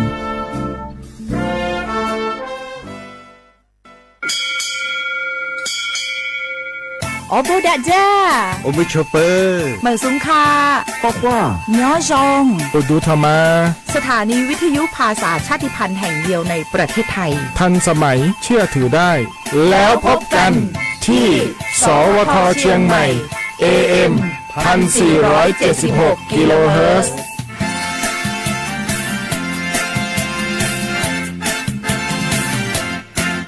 ข้าราชการคือพลังขับเคลื่อนประเทศภายใต้นโยบายรัฐบาลดิจิทัลพัฒนาบริการภาครัฐเพื่อประชาชนให้รวดเร็วเข้าถึงง่ายและเป็นธรรมด้วยปณิธานซื่อสัตย์ต่อหน้าที่ยึดมั่นความดีมีจิตมุ่งบริการสืบสารงานเพื่อปวงประชาทุกภารกิจยึดมั่นหลักธรรมาภิบาล1 เมษายนวันข้าราชการพลเรือนร่วมทำงานด้วยหัวใจเพื่อประเทศไทยที่ก้าวหน้าและยั่งยืนข้าราชการคือพลังขับเคลื่อนประเทศภายใต้นโยบายรัฐบาลดิจิทัลพัฒนาบริการภาครัฐเพื่อประชาชนให้รวดเร็วเข้าถึงง่ายและเป็นธรรมด้วยปณิธานซื่อสัตย์ต่อหน้าที่ยึดมั่นความดีมีจิตมุ่งบริการสืบสารงานเพื่อปวงประชาทุกภารกิจยึดมั่นหลักธรรมาภิบาล1 เมษายนวันข้าราชการพลเรือนร่วมทำงานด้วยหัวใจเพื่อประเทศไทยที่ก้าวหน้าและยั่งยืนเจ็บป่วยฉุกเฉินวิกฤตอันตรายถึงชีวิตคนไทยทุกคนใช้สิทธิเจ็บป่วยฉุกเฉินวิกฤตเข้ารักษาโรงพยาบาลใกล้ที่สุดได้ทันทีไม่เกิน72ชั่วโมงตามนโยบายรัฐบาลให้ความคุ้มครองสอบถามเพิ่มเติมสายด่วนสปสช1330ตลอด24ชั่วโมง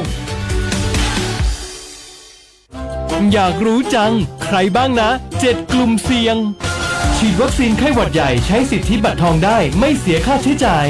ง่ายๆแค่ใช้แอปเป๋าตังค์ตรวจสอบสิทธิกดเลือกกระเป๋าสุขภาพก็รู้แล้วแถมจองคิวฉีดได้ด้วยที่สถานพยาบาลในระบบบัตรทองรีบๆกันหน่อยนะแค่ถึงเดือนสิงหาคมนี้เท่านั้นสิทธิสร้างเสริมสุขภาพและป้องกันโรคดีๆกองทุนหลักประกันสุขภาพแห่งชาติหรือบัตรทอง30 บาทสอบถามเพิ่มเติมที่สายด่วนสปสช1330ตลอด24ชั่วโมง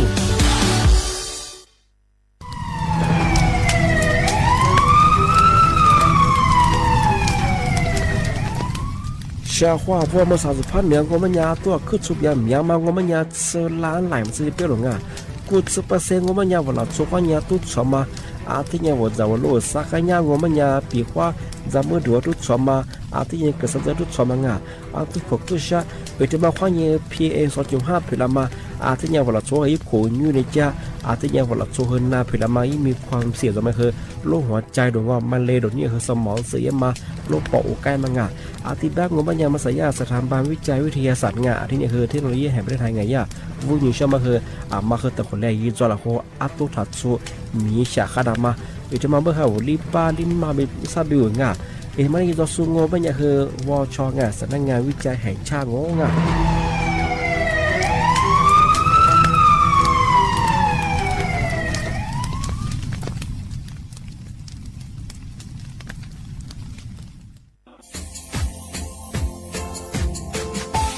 ชาว่าบราวัฒมาปีใหม่อาทิตย์ตาจินชามองมันยังไงอามุสาจังหวัดเชียงใหม่ค่อยถึงมาปีใหม่ปากไก่ฝรั่ง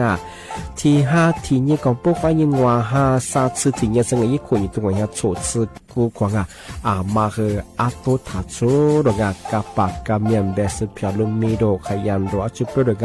สัตว์ความแบบดิต้มแบบอาตุทัดชูบรงอาทิยาวพื้นที่หรือตัวจางงูเป็นยังก็ยาระบบไฟดีข้อนี้มาอนุญาตอยู่ไม่เหรอมาคืออาตุทัดชูดอกอาทิยาปีความวัวตุสองงูเป็นยังฝาเฟยยังคือกลุ่มหมายละชัวยาชัวยาโซดอกอาทิบ้างงูเป็นยังมาอาตุชัวอาตุเบียพะมัวงูเป็นยังอาวุธโทแจ้งศูนย์อำนวยการแก้ไขปัญหาหมอกควานอาทิยาคือฝุ่นละอองมาคือจังหวัดเชียงใหม่ยี่เบอร์โทรงูเป็นยัง053อาทิตย์112808หรือที่มาโงบัญญาสำนักงานประชาสัมพันธ์จังหวัดเชียงใหม่ก็ยังดีปีมากทีเดียวพักกายฝรั่งอันนี้ประกาศมาก็ตะวันเลยจระฝรั่ง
ลิซุงปากาโกสถานีวิทยุกระจายเสียงแห่งประเทศไทยจังหวัดเชียงใหม่ระบบ AM 1476กิโลเฮิรตซ์ระบบไลฟ์เฟซบุ๊กเพจสวทเชียงใหม่ AM 1476แนวโฉมโมควานีชิโมทิมร้อนหยีโมควานีซาโม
我们得我来买一样了，那个啥，那，你妈那一块都加个，我说了，不是搞不搞怪，不搞怪了哈，我是这样的，aku nanti makan dia,我是这样的，我们这样。Aku nu khoji ni ba mi ya he zamulala takunu nu mi ya ma khowa 有啊。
写话不啦画画นี่แหละโฉมโควานีเจมูงาอาวลิสุงโดซึตขวาไปแล้วอาวเสียขวาบทาวิทยุควานีนันนาจาสุมังอาชีทาวฟิสบุควานีงาไลฟ์สดว่าตีสุดละเหอขวางงาอาวลิสุงปากกากุเบทาจิ้มหมายสถานีวิทยุกระจายเสียงแห่งประเทศไทยจังหวัดเชียงใหม่ว่าโดยจางงาอาววิทยุว่าโดยจามองว่าญายีระบบญา AM ยีความถี่งบเฮติตูลี่เฮียชิดโฉเฮกว่าโดยจาอาทิยทาวฟิบูว่าไงไลฟ์สุยามายีเพลงงบเฮสวทเชียงใหม่ AM 1476กิโลเฮิรตซ์ที่ไลฟ์จังงาเอาเสียความว่าถ้าฟิสบุพญีตัวเองจังโอ้เป็นยังไงมาอลีตัวจะยิ่งนั่นจะบ้าเฮงยีชายีตะกุสันเสบ้าเฮแต่ทีเลยแบบฝรั่งจังงงมังอาชื่อภาษาบ้าเฮงลามาตัวกันละเฮเข้างที่เนี่ยว่าเสียความว่าว่าสุดโชแพ้ว่ายิ่งจะยิ่งมาโกว่าจริงว่าชมหมูถึงกระถั่วบ้าเฮฟิบุกันยังบ้าย่าดื่มกุ้งอะไรกว่าดื่มนั่นนามาเฮมาสุชิงอันนี้กว่าว่ายี่เวลายี่จีมาจากเนี่ยคือว่าชมหมูเฮมาสุสุจังอะไรบ้าเฮว่าชมหมูแล้วเฮแต่อันนี้เกิดช่วงที่เนี่ยว่าฟิบุเฮกดไลค์กดแชร์ยี่ได้ช่วงที่นี่ที่มาปีมาสุจินช่างทำมาคือไม่แห่ที่มุลคือเนี่ยตัวเนี่ยปีมาก็คือเนี่ยแต่พวกเขาแต่จะมาปีมาช่างว่าช่วงวันนั้นเนี่ยมาจะบ้าเห็นแล้วแต่ติดเชื้อว่ามีอะไรว่าชิมยี่ขาดมามองบ้าเห็นไงที่ว่าคงค่ายไงว่าชนนะถงจะมาเห็นว่าคุยอย่างนี้ตั้งใจชิงไงกันเนี่ยแบบที่จะที่ว่ายินดีหัวนี่รูปว่าแท่งหัวพระคือพญาไงรูปมาวันนั้นหัวดูเราไงก็เลยไงว่าผมคิดใจยุ่งอีคิดใจแบบก็ที่ตัวชิงไงที่บ้านผมเนี่ยหมอผ่าหมอมาบ้านผมเนี่ยคือชนนะตัวมาคือเนี่ยยี่ปวันเนี่ยคือกูหลังเนี่ยว่าขวาจืคือจัดจ้าบุรุษไงขวาจืก็คือชาติเชื้อไงขวาจืก็แบบขวาสิบแปดจ้าบุรุษที่เนี่ยขวาสักพวกมันไงมามีมันจะเสร็จแล้วเนี่ยคือกูดิกูมีว่าไงยี่พยาทำมาคือมีหาสิไงพยากูเป็นมันมีหาสักคือกูหลังมาคือถ้าว่านั่งฟังยังแต่ก็มาตัวมุมมาตัวเฉยๆว่าไงนั่งฟังตัวมันไงทำมาคือกูเป็นมาคือนั่งฟังให้ตัวเราหล่อว่าไงที่คิดไงว่าเป็นยังคือยี่เนี่ยขึ้นเนี่ยจะเสร็จเฉยๆว่าไงที่แบบมันเนี่ยหมอผ่าหมอมาเตือนยังมันเป็นยังไงมาคือไงว่าขวาตาโป้มันไงมาไม่มียี่จะชาจามาคือแต่ก็เนี่ยถ้าชาจางจะเสร็จแล้วเนี่ยคือว่ากูเดี๋ยวกูมีคือยี่ปอยู่เขาเหมือนจงว่าสุขภาพมาคักเลยแบบสิ่งที่ว่าอาชีพที่ชนเราไม่เคยเนี่ยเน้นแบงที่มูลแบงมันคือแบงที่นี่เนี่ยคือส่วนใหญ่มีอย่างนี้ไม่เคยยี่ขวัญจะคือจำยาเช่จำยาเสร็จแล้วคือคุยยันตลาดสิ่งก็คือกันเนี่ยแบบตาแบบอุบคือท่าน้ำหัวคือด้วยสิ่งว่ามาเคยเนี่ยตัวข้อมูลจงมาเคยเนี่ยเตี้ยแต่หมดที่มาคือโนขวัญจะอุบเลยมันง่ายชอบไงมันคือว่ายีโลนับปบนาคือถึงว่าตัวยังไงโนจำยาเสร็จแล้วมันเนี่ยที่ก็ตัวคือโนถ้าจะถักเลยมันง่ายชอบไงโนจำว่าจะนิสัยนี้แบบเหรอเอาไปที่มาคือโนนับปบนามาคือเกลือหน้าบุรุษไงเอาแท่งหัวแบบคือโลหูดัดไงเอานับปบนาไงที่แบบโอ้มันยังชอบไงเอาขวาจะตะโป้มันยังไงมามีมาคือที่ก็เนี่ยถ้าจ้าบางงานจำเนี่ยเสร็จคือกูเดี๋ยวคือวูบจอมมังที่เนี่ยคือโรคไข้หูดัดมาคือกลิ่นหน้าเป็นยังไงนับบุญนะคือง่านับบุญบุญเลยงมันยังชอบไงนุที่จะเรียกมาคือเนี่ยซอสเชื่อคือซอสแบบคือนุปกรณ์เชื่อคือนุกูดิโนมาเป็นจางนับบุญบุญเลยบ้างที่แบบมันยังชอบไงมาที่ขวาจ่ายว่าเห็นแกมามีมาเคยตะกี้เนี่ยถ้าจะจ้างนับปบุญนาพักเลยจีมันชิบังไงที่นี่คือ ผู้ใหญ่ตั้งมีชื่อบ้างอ่ะที่ผู้ใหญ่ตั้งไปที่โซนนาช่วยไงน้าหัวจะที่หูบุตรมาไงพยาตัวมาคือทักกิริจิของงานที่บ้าคือเอาอีเวลายีจีจบบ้างไงเอาที่เรียกซื้อลงบ้างไงมาคือลำมาลาวาเย่ไงของงานเอาจุดแพ้วัวเชื่อความวัวงาเอาซื้อสุยาที่ชื่อปักเกิดจากสารบ้างไงที่เรียกปีมากไงของงานที่นี่ที่ที่มังโง่เป็นยังเชื่อของงานมาคือมือสาเอา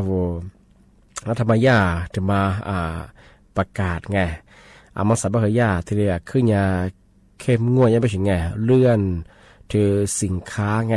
จะซื้อจะมาจะซื้อถึงไงว่าขอนเถื่อนไงยุบปอถึงไงถ้ามีว่าแต่ดูแลนี่ความฟูจามางอสุรเกอฟูจามางอจะซื้อมาขามางออีขอนเถื่อนไงของปอดูสิไงอันนี้นะกูเรามันยาอีโคนี่ตัวว่าเฮียโฉดซื้อสิขวาอันนี้ที่กูเรามันเฮียหมัวมองมันยังไงจำนวนมากกว่าไงคือ3.4 หมื่นล้านคดีหมดซึ่งไงผู้บาดถ้าผู้พัสส่งมันเป็นยังไงย่าคือนำเงินกว่าผู้บาดมาไงกว่าส่งกว่าย่ากระทรวงการคลังส่วนเดียวมาเนี่ยคือ45.79% ไงผู้บาดคิดเป็นเงินไงผู้บาดพัสส่งมันเป็นยังคือ445 ล้านบาทมาซึ่งไงลี่เฮียลิซึ่งวันล้านบาทมาซึ่งที่หัวบ่สิงไงที่แบ่งมันจะคือส่วนนี้ที่ขวคือไงรัฐบาลเฮียคือที่ขึ้นยา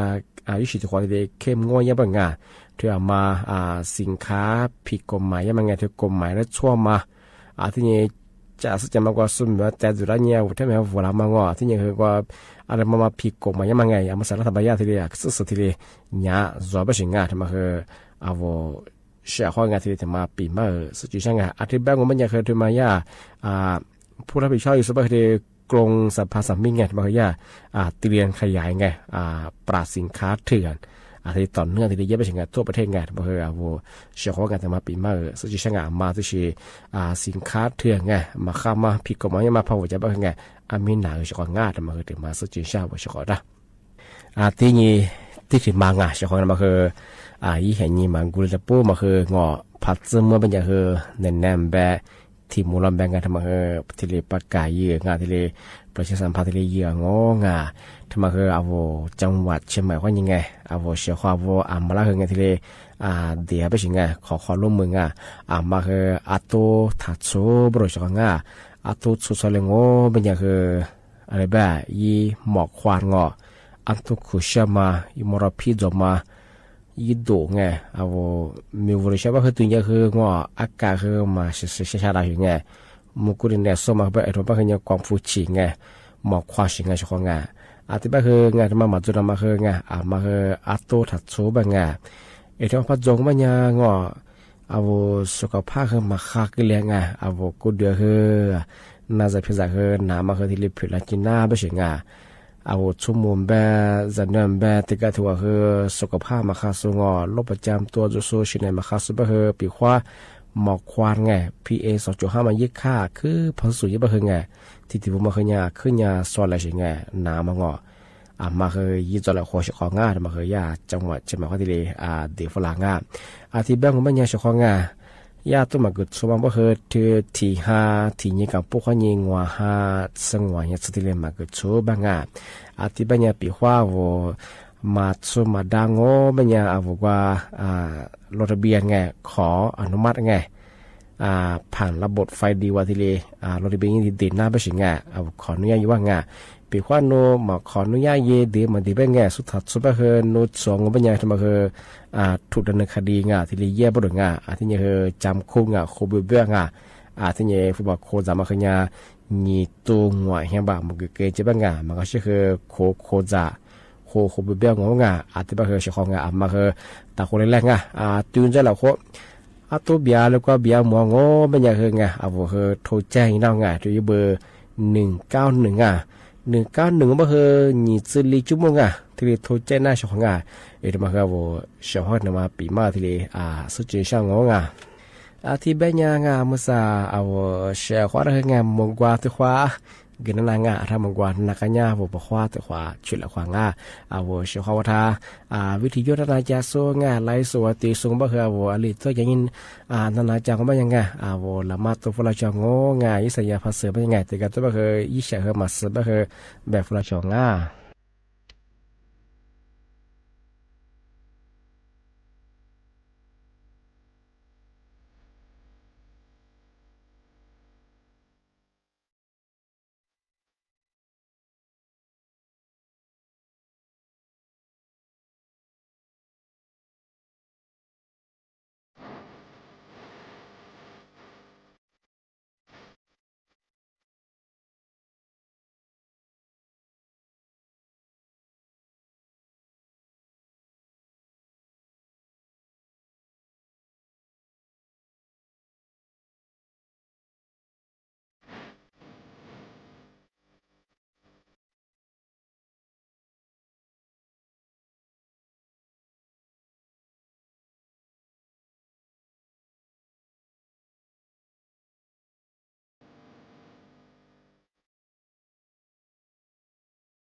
ที่ยังเชื่อว่าไงทำไมคือ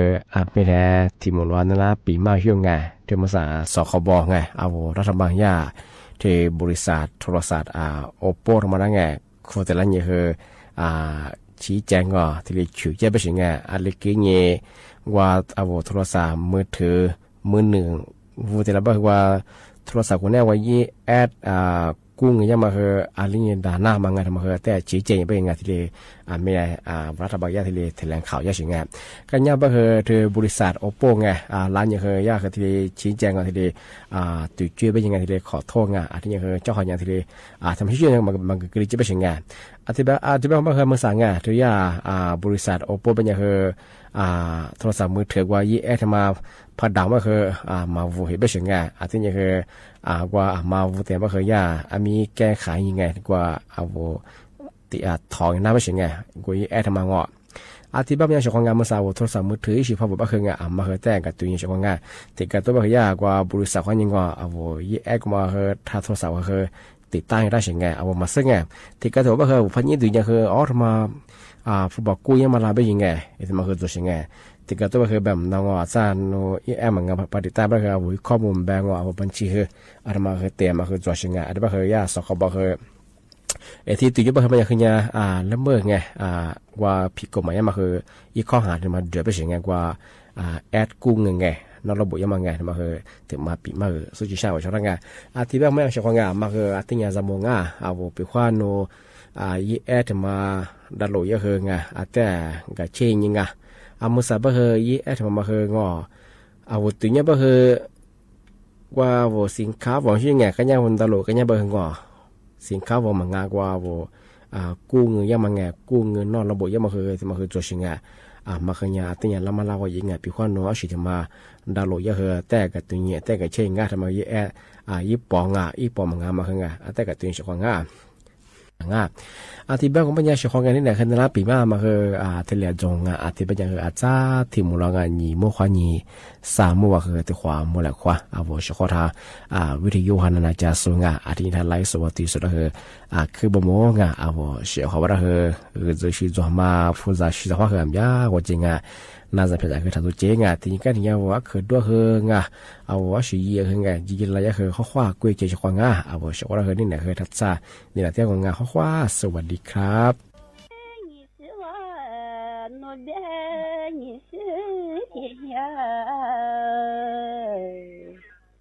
ทั่วกว่า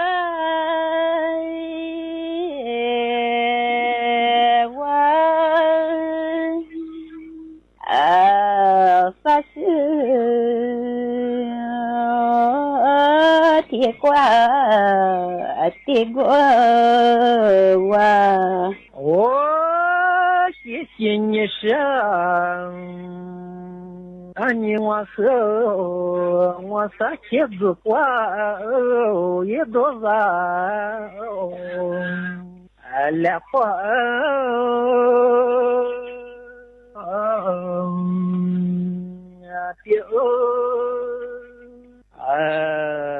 发光也难忘来月的。你是我我的发现这块路人，来快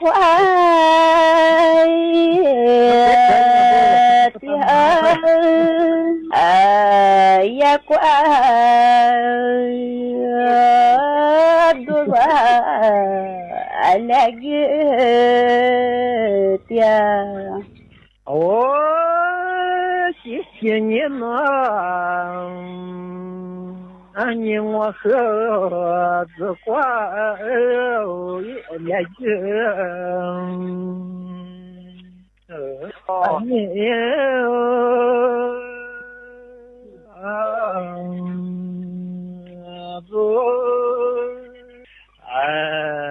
是花了云的毛山呀我别拿我的色来快的嘛三爷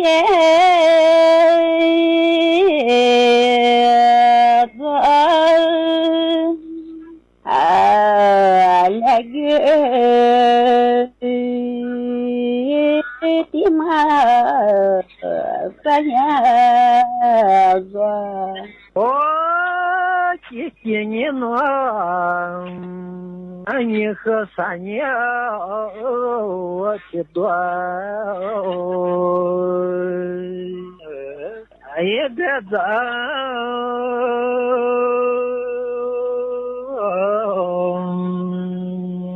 老3年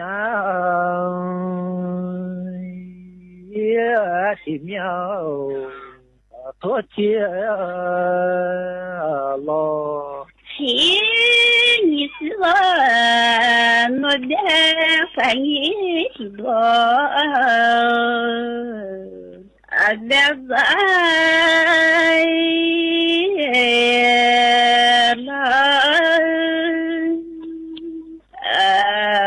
3年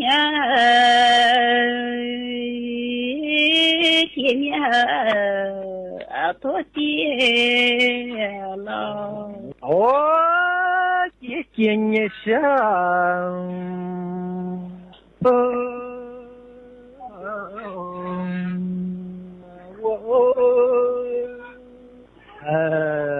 多天。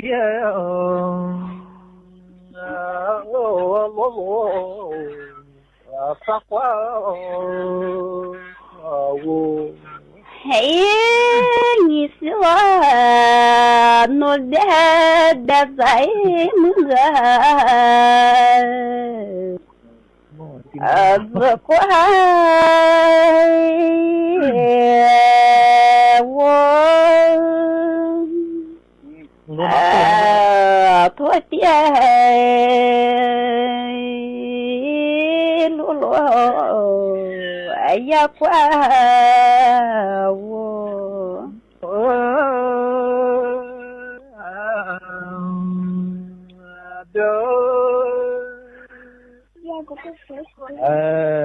也讲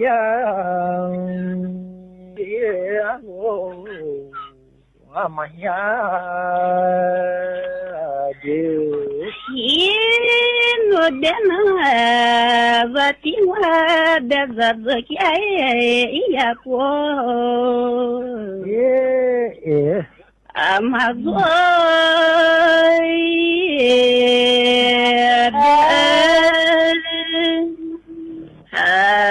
呀家阿罗阿妈呀的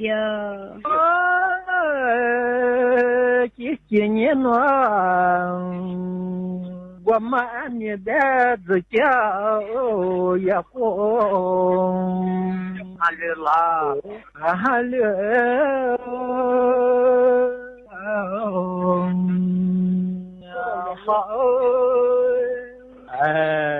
也讲也路你我。我的那你和这个不和还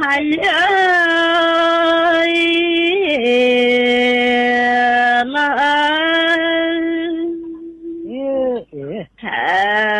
呀家不和是我了。我姐姐你想，俺也别这个怎么的娘，俺妈说，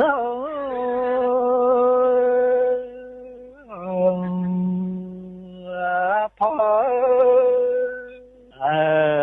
怎么？的鸟马过嘿，我的那我的这个怎么的呀？哎，妈妈说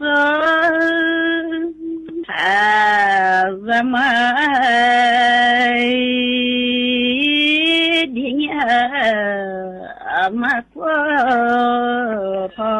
我姐姐你呢？这些孩子家也不嘛。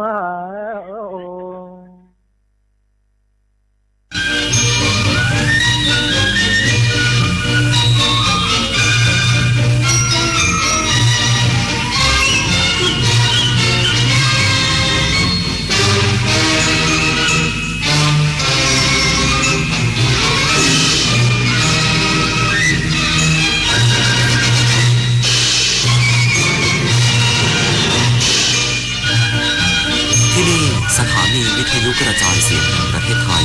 ต่อไปเสนอข่าวซึ่งมีหัวข้อข่าวดังนี้คณะรัฐมนตรีเห็นชอบมาตรการเร่งด่วนบรรเทาผลกระทบประชาชนทุกกลุ่มจากวิกฤตพลังงานกระทรวงพาณิชย์ยกระดับความเข้มข้นดูแลราคาสินค้าด้านกระทรวงพลังงานยืนยันมีน้ำมันเพียงพอไม่พบการลักลอบส่งออกและไม่พบการกักตุนเก่งกำไรผู้นำสหรัฐเตือนรัฐบาลอิหร่านหากไม่ยอมละทิ้งความพยายามด้านนิวเคลียร์สหรัฐจะปฏิบัติการทางทหารในอิหร่านต่อไปการแข่งขันจักรยานทางไกลนานาชาติทัวร์ออฟไทยแลนด์สเตจที่3อาทิตย์ปูลาดนักปั่นทีมชาติไทยคว้ารางวัลเบสอาเซียนได้อีกครั้งต่อไปเป็นรายละเอียดของข่าว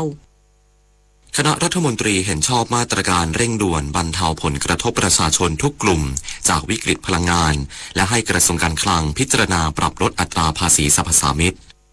นายอนุทินชาญวิรากูลนายกรัฐมนตรีเป็นประธานการประชุมคณะรัฐมนตรีนัดพิเศษวันนี้เพื่อพิจารณามาตรการดูแลประชาชน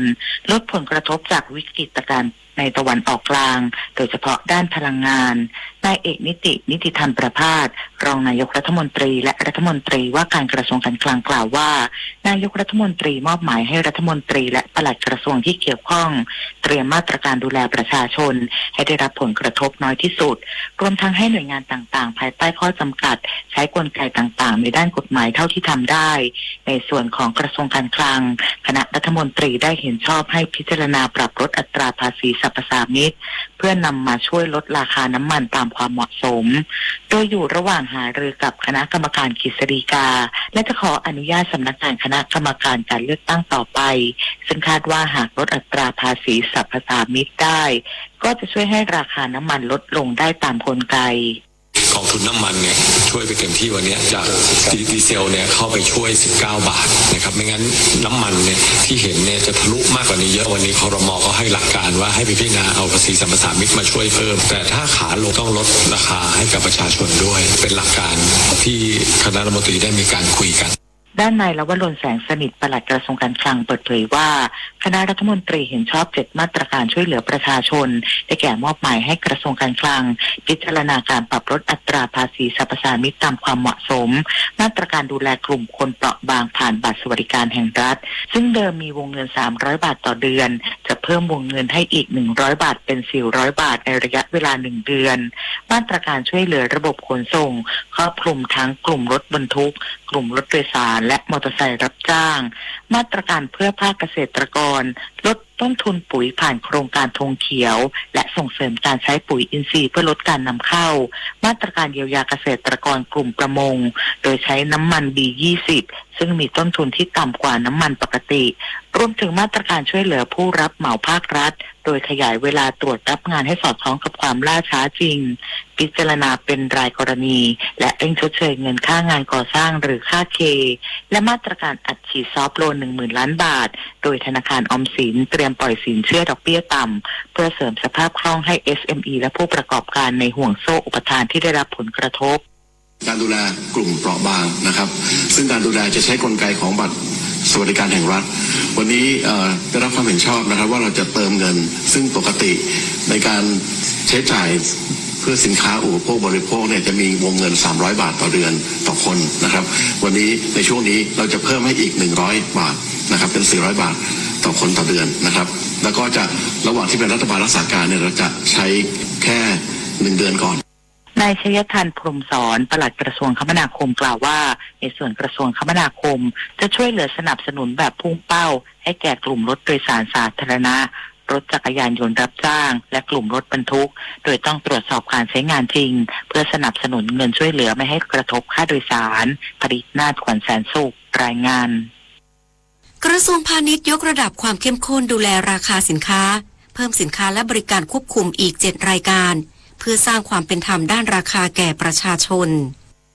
นางสุภจีสุธรรมพันธ์รัฐมนตรีว่าการกระทรวงพาณิชย์กล่าวว่า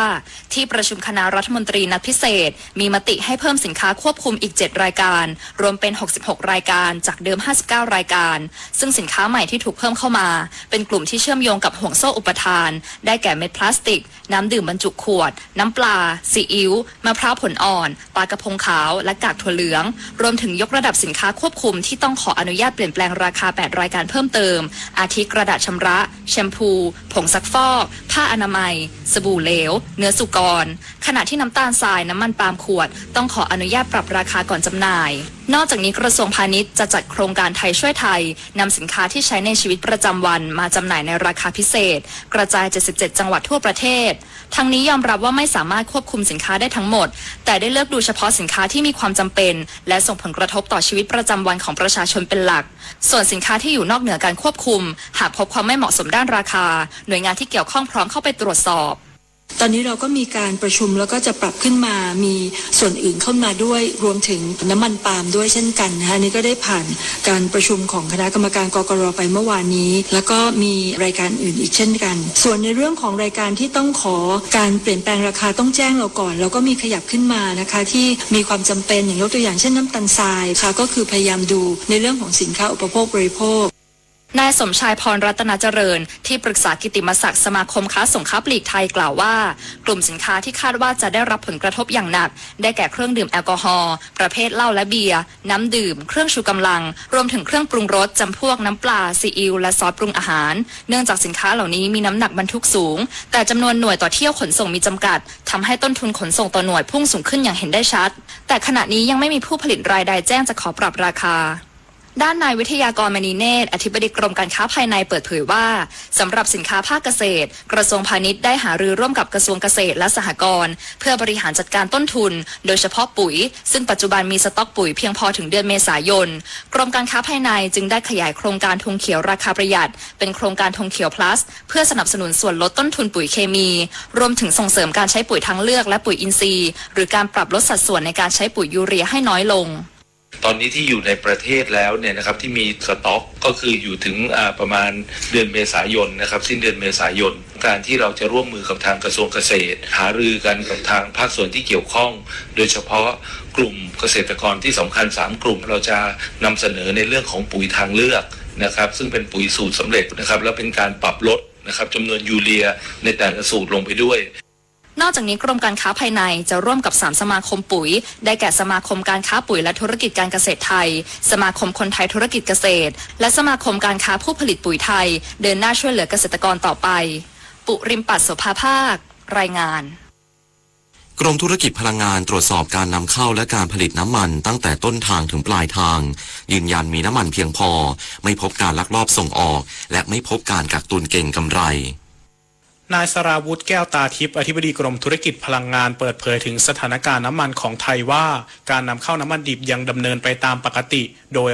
53%ยังคงนำเข้ามาจากตะวันออกกลางโรงกลั่นทั้ง6แห่งมีการจัดสรรน้ำมันดีเซลพื้นฐานสำหรับการส่งออกไปยังประเทศเพื่อนบ้านได้แก่สปป.ลาวและเมียนมาประมาณ5,800,000 ลิตรยืนยันว่าไม่มีการลักลอบนำน้ำมันในประเทศออกไปตามชายแดนขณะที่การผลิตและผสมเป็นน้ำมันดีเซลหมุนเร็วพร้อมจำหน่ายในประเทศมีปริมาณสูงถึง90ล้านลิตรและมียอดจ่ายออกสู่ตลาดรวม85ล้านลิตรกระจายไปยังสถานีบริการภาคอุตสาหกรรมรัฐวิสาหกิจและกลุ่มผู้ค้าส่งหรือจ็อบเบอร์ทั้งนี้เพื่อสร้างความมั่นใจให้แก่ประชาชนกรมธุรกิจพลังงานได้ยกระดับการตรวจสอบคลังน้ำมัน186แห่งทั่วประเทศโดยเฉพาะกลุ่มผู้ค้ามาตรา7และมาตรา10ที่ต้องรายงานข้อมูลปริมาณรับจ่ายและคงเหลือเปลี่ยนจากการรายงานรายเดือนเป็นรายวันพร้อมทั้งเรียกดูข้อมูลย้อนหลังกลับไปถึงวันที่1กุมภาพันธ์เพื่อนำมาประมวลผลและตรวจสอบหาความผิดปกติในการกระจายน้ำมันอย่างเข้มงวดหากพบความผิดปกติหรือการรายงานที่บิดเบือนข้อเท็จจริงจะนำไปสู่การดำเนินคดีทางกฎหมายขั้นเด็ดขาดทันทีตอนนี้เราขอข้อมูลย้อนหลังไปจนถึงวันที่1กุมภาพันธ์ต้องถือว่าเป็นสถานการณ์ปกติแล้วก็เดี๋ยวจะเอาข้อมูลมาเทียบแล้วก็มายันกันนะครับแล้วก็เรียกใบกำกับการขนส่งมาด้วยเดี๋ยวก็จะมาไล่ดูการค้าขายในช่วงเดือนกุมภาพันธ์เทียบกับเดือนมีนาในช่วงทุกวันที่ผ่านมาเพื่อที่จะให้เห็นว่า การกระจายน้ำมันเชื้อเพลิงในช่วงที่ผ่านมาเป็นยังไงนะครับนายชัดชัยคุณโลหิตรองอธิบดีกรมธุรกิจพลังงานกล่าวว่ากรมธุรกิจพลังงานได้สนธิกำลังกับสำนักงานพลังงานจังหวัดทั่วประเทศเข้าตรวจคลังน้ำมันและสถานีบริการอย่างต่อเนื่องพบว่าผู้ค้ายังคงรักษาระดับปริมาณสำรองตามที่กฎหมายกำหนดไม่พบการกักตุนอีกทั้งคลังน้ำมันต่างๆเร่งระบายน้ำมันออกสู่ตลาดอย่างเต็มกำลังไม่มีเจตนากักเก็บเพื่อเก็งกำไรปฏิพล สถาพรหมารายงานกระทรวงเกษตรและสหกรณ์ปรับหลักเกณฑ์การช่วยเหลือเกษตรกรผู้ประสบภัยพิบัติด้านการเกษตรปี 2569 โดยเพิ่มค่าแรงค่าวัสดุที่สะท้อนต้นทุนการผลิตนางสาวทัศนีเมืองแก้วรองปลัดกระทรวงเกษตรและสหกรณ์เปิดเผยว่าคณะทำงานพิจารณาหลักเกณฑ์การช่วยเหลือเกษตรกรผู้ประสบภัยพิบัติด้านการเกษตรเห็นชอบหลักการร่างหลักเกณฑ์วิธีปฏิบัติปลีกย่อยเกี่ยวกับการให้ความช่วยเหลือด้านการเกษตรผู้ประสบภัยพิบัติกรณีฉุกเฉินพศ.เพื่อให้สอดคล้องกับหลักเกณฑ์วิธีการเงื่อนไขการใช้จ่ายเงินทดรองราชการเพื่อช่วยเหลือผู้ประสบภัยพิบัติกรณีฉุกเฉินพุทธศักราช 2569 โดยปรับเพิ่มอัตราเงินช่วยเหลือให้สะท้อนต้นทุนการผลิตจริงในปัจจุบันที่มีการปรับตัวสูงขึ้นซึ่งครอบคลุมในส่วนค่าวัสดุและค่าแรงงานโดยเฉพาะในกลุ่มพืชหลักได้แก่ข้าวที่จะปรับเพิ่มจาก 1,340 บาทต่อไร่เป็น 2,240 บาทต่อไร่พืชไร่และพืชผักจาก 1,980 บาทต่อไร่เป็น 3,180 บาทต่อไร่รวมถึงไม้ผลและไม้ยืนต้นจาก 4,048 บาทต่อไร่เป็น 6,800 บาทต่อไร่นอกจากนี้ยังขยายขอบเขตให้ครอบคลุมกรณีไม้ผลที่ชะงักการเจริญเติบโตแต่ไม่ตายรวมถึงกลุ่มแมลงเศรษฐกิจคณะรัฐมนตรีมีมติเห็นชอบเสนอรายการฟื้นฟูหนังใหญ่ในประเทศไทยขึ้นทะเบียนมรดกภูมิปัญญาทางวัฒนธรรมโลกนางสาวซาบิดาไทยเศรษฐ์รัฐมนตรีว่าการกระทรวงวัฒนธรรมเปิดเผยว่าคณะรัฐมนตรีมีมติเห็นชอบการเสนอรายการการฟื้นฟูหนังใหญ่โดยชุมชนหนังใหญ่ในประเทศไทยเพื่อขอขึ้นทะเบียนต่อองค์การยูเนสโกในหมวดแนวปฏิบัติที่ดีในการสงวนรักษามรดกภูมิปัญญาทางวัฒนธรรมซึ่งเป็นหมวดที่ประเทศไทยยังไม่เคยเสนอมาก่อนและเห็นชอบให้อธิบดีกรมส่งเสริมวัฒนธรรมในฐานะเลขานุการคณะกรรมการส่งเสริมและรักษามรดกภูมิปัญญาทางวัฒนธรรมเป็นผู้ลงนามในเอกสารเพื่อยื่นต่อยูเนสโกภายในวันที่ 31 มีนาคมนี้ตามกรอบระยะเวลาที่กำหนดสำหรับการเสนอหนังใหญ่จะช่วยนำเสนอต้นแบบการอนุรักษ์โดยชุมชนที่มีความเข้มแข็งและยั่งยืนด้านศิลปะการแสดงที่มีชีวิตสะท้อนพลังของชุมชนที่สืบสานฟื้นฟูและถ่ายทอดจากรุ่นสู่รุ่นการเสนอขึ้นทะเบียนจะต่อยอดความสำเร็จจากระดับชุมชนได้แก่ชุมชนหนังใหญ่วัดขนอนจังหวัดราชบุรีชุมชนหนังใหญ่วัดบ้านดอนจังหวัดระยองและชุมชนหนังใหญ่วัดสว่างอารมณ์จังหวัดสิงห์บุรีในการฟื้นฟูหนังใหญ่ให้เป็นที่ยอมรับทั้งในประเทศและนานาชาติปิยาพันธ์ยังเทียนรายงานกองทุนบำเหน็จบำนาญข้าราชการตอกย้ำบทบาทบริหารเงินออมมืออาชีพเพื่อสร้างสมดุลระหว่างการสร้างผลตอบแทนและการบริหารความเสี่ยงนายอาสาอินทรวิชัยรองเลขาธิการและผู้บริหารกลุ่มงานลงทุนรักษาการเลขาธิการคณะกรรมการกองทุนบำเหน็จบำนาญข้าราชการหรือกบข.เปิดเผยว่าในวันนี้ครบรอบการก่อตั้งกบข. 29 ปีโดยกบข.ยังคงยึดมั่นการบริหารการลงทุนอย่างมืออาชีพเพื่อสร้างสมดุลระหว่างการสร้างผลตอบแทนและการบริหารความเสี่ยงโดยมุ่งสร้างผลตอบแทนระยะยาวให้ชนะอัตราเงินเฟ้อเฉลี่ย10 ปีบวก 2 ถึง3%พร้อมเดินหน้าพัฒนาระบบสื่อสารและบริการต่างๆผ่านช่องทางดิจิทัลเพื่อยกระดับประสบการณ์สมาชิกให้เข้าถึงข้อมูลการลงทุนและสิทธิประโยชน์ได้สะดวกรวดเร็วและทั่วถึงส่งเสริมวินัยการออมเสริมทักษะความรู้ทางการเงินแก่สมาชิกให้สามารถเลือกแผนการลงทุนได้อย่างเหมาะสมกับช่วงอายุไลฟ์สไตล์และเป้าหมายทางการเงินหลังเกษียณสอบถามข้อมูลเพิ่มเติมได้ที่ Facebook กบข.หรือ Line @GPF Community หรือศูนย์บริการข้อมูลสมาชิกโทร 1179 แสนอาลัยสมเด็จพระพันปีหลวงไทยทั้งปวงหมองหม่นก่นร่ำให้พระผู้เสด็จสู่ฟ้าสวรรคาลัยแนบดวงใจตามพระบาททุกชาติภพ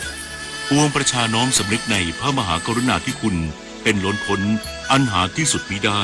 ข้าพระพุทธเจ้าคณะผู้บริหารข้าราชการและเจ้าหน้าที่สถานีวิทยุกระจายเสียงแห่งประเทศไทยกรมประชาสัมพันธ์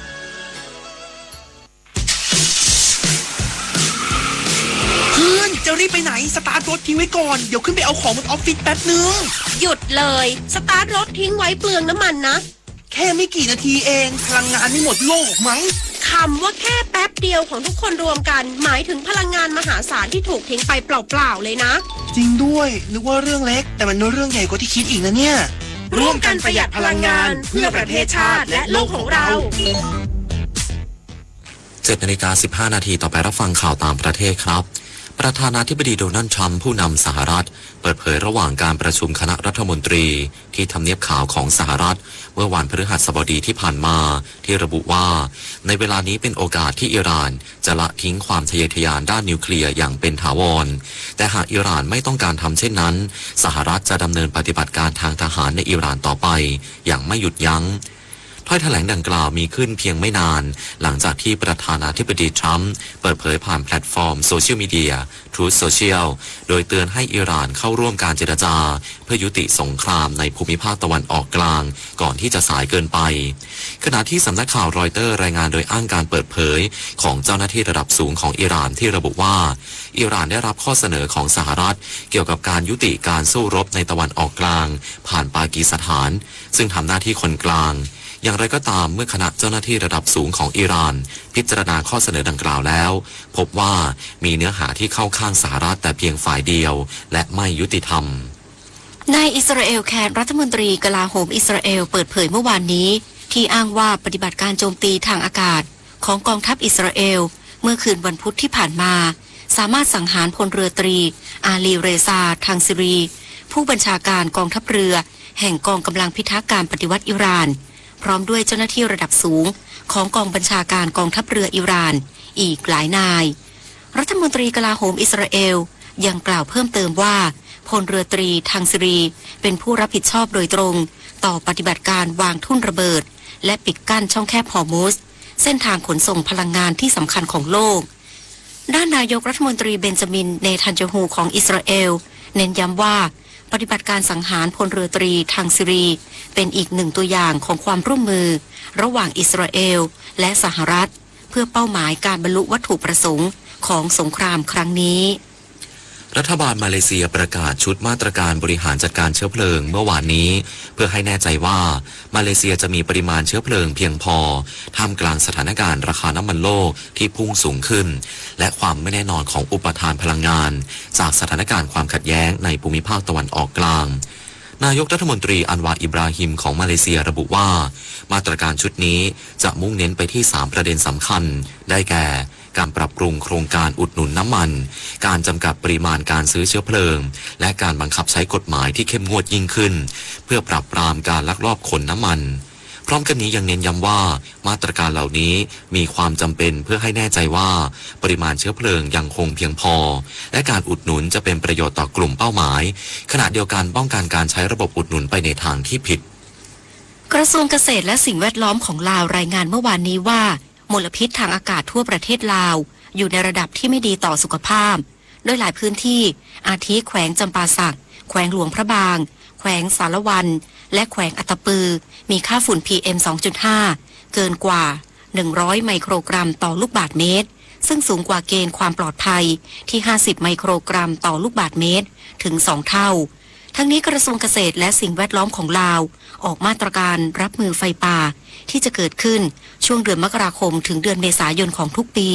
ซึ่งเป็นสาเหตุของมลพิษทางอากาศรุนแรงและระดับฝุ่น PM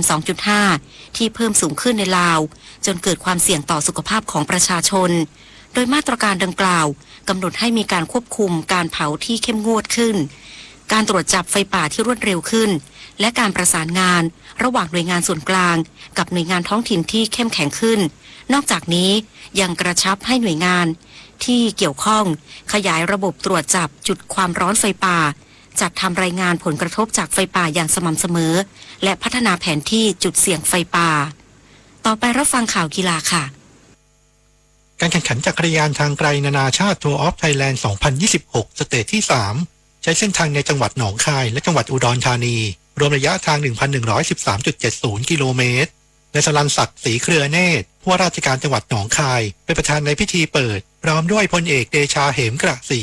นายกสมาคมกีฬาจักรยานแห่งประเทศไทยร่วมในพิธีที่ลานวัฒนธรรมณวัดลำดวนโดยผลการแข่งขันปรากฏว่าอาทิตย์ปูรัตน์นักปั่นทีมชาติไทยจึงทำผลงานได้อย่างยอดเยี่ยมคว้ารางวัลเบสอาเซียนได้อีกครั้งได้สวมเสื้อม่วงต่อไปขณะที่แชมป์สเตจตกเป็นของวาดิมพรอนสกี้นักปั่นคาซัคสถานจากทีมตรังกานูไซคลิงทำเวลาได้3ชั่วโมง 16.13 นาทีเพราะผงาดขึ้นเป็นผู้นำเวลารวมได้สวมเสื้อเหลืองด้านนายราชันซุนหัวผู้ว่าราชการจังหวัดอุดรธานีดีใจที่พี่น้องประชาชนชาวจังหวัดอุดรธานีได้มีส่วนร่วมในกิจกรรมที่ยิ่งใหญ่และถือเป็นโอกาสที่ดีที่ได้ประชาสัมพันธ์แหล่งท่องเที่ยวให้เป็นที่รู้จักไปทั่วโลก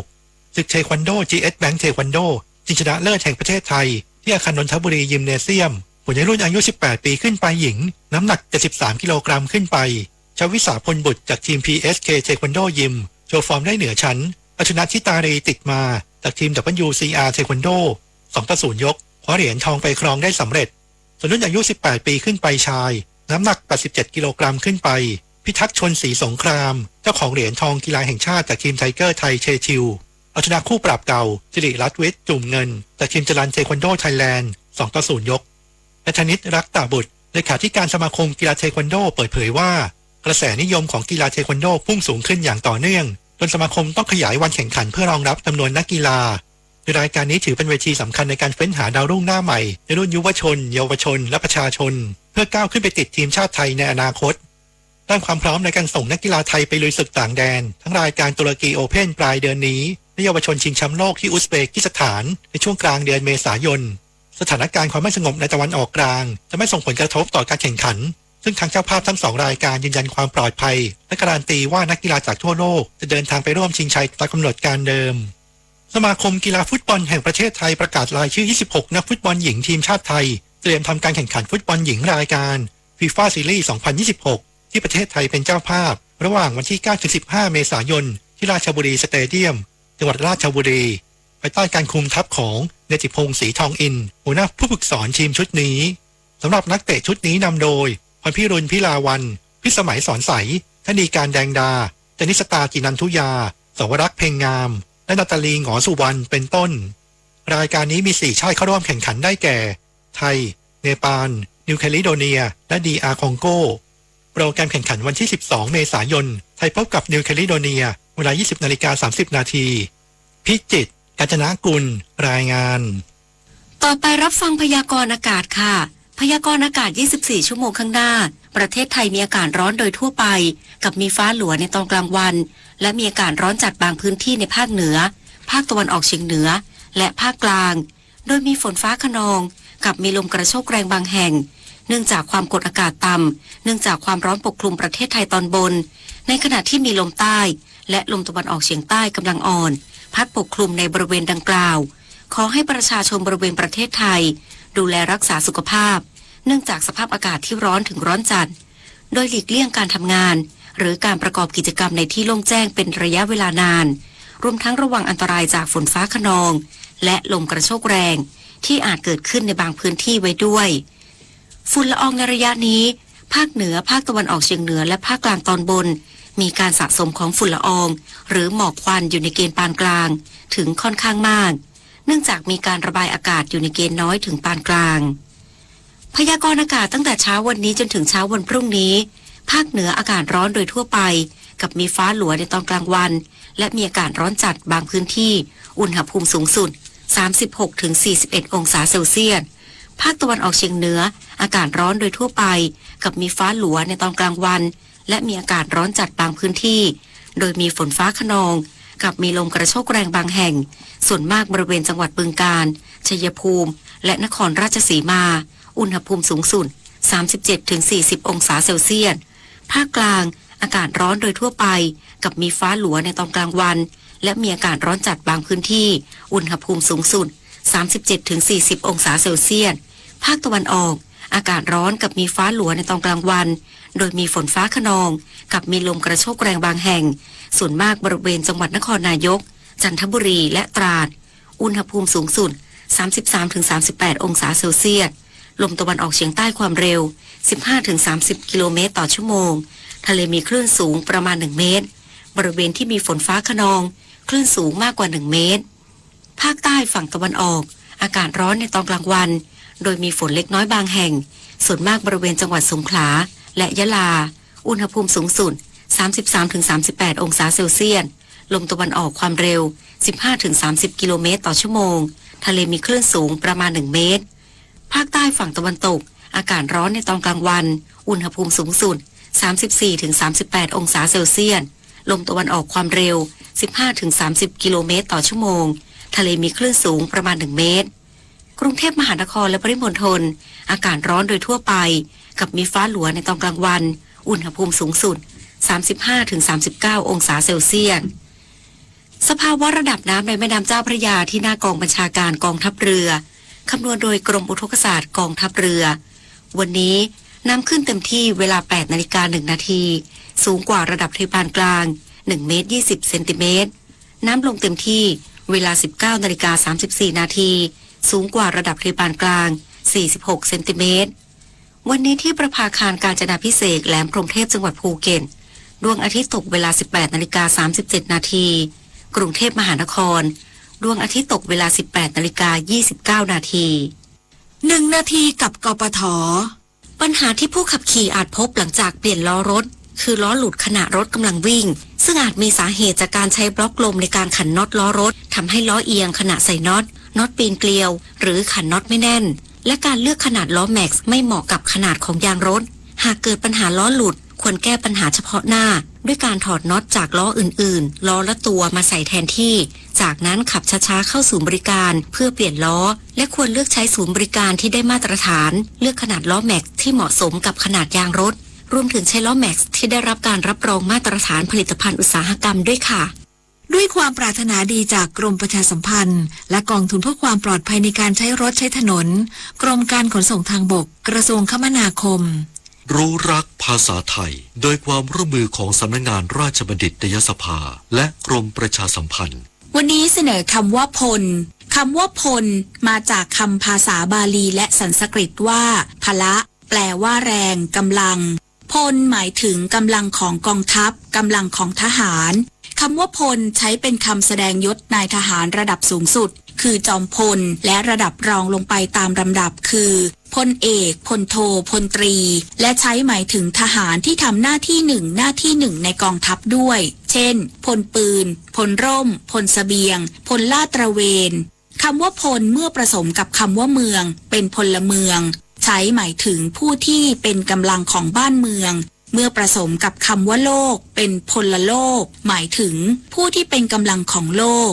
ผู้มีคำถามการใช้ภาษาไทยสอบถามได้ที่ www.orst.go.th สาระนานากับสารานุกรมไทย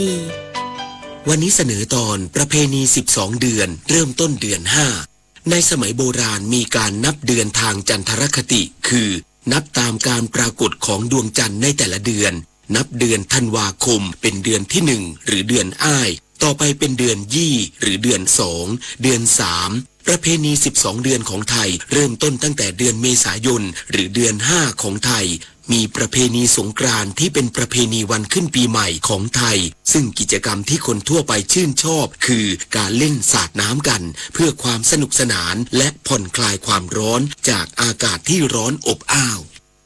ติดตามเพิ่มเติมและฟังย้อนหลังได้ที่ Facebook, YouTube, Line และ Instagram @ สารานุกรมไทยและ www.saranukromthai.or.th งานของครูเป็นงานสร้างสรรค์ที่บริสุทธิ์เพราะเป็นการวางรากฐานความรู้ความดีและความสามารถของทุกๆด้านแก่ศิษย์เพื่อช่วยให้สามารถดำรงตนเป็นคนดีมีอาชีพเป็นหลักฐานและเป็นประโยชน์แก่สังคมผู้เป็นครูอย่างแท้จริงจึงนับเป็นบุคคลพิเศษผู้ต้องแผ่เมตตาและเสียสละเพื่อความสำเร็จความก้าวหน้าและความสุขความเจริญของผู้อื่นอยู่ตลอดชีวิตพระบรมราโชวาทพระบาทสมเด็จพระเจ้าอยู่หัวกรมธิดาทิพยานนท์บรรณาธิการข่าวทิติมาอินกลัมและอานนท์นันตะสุคนอ่าน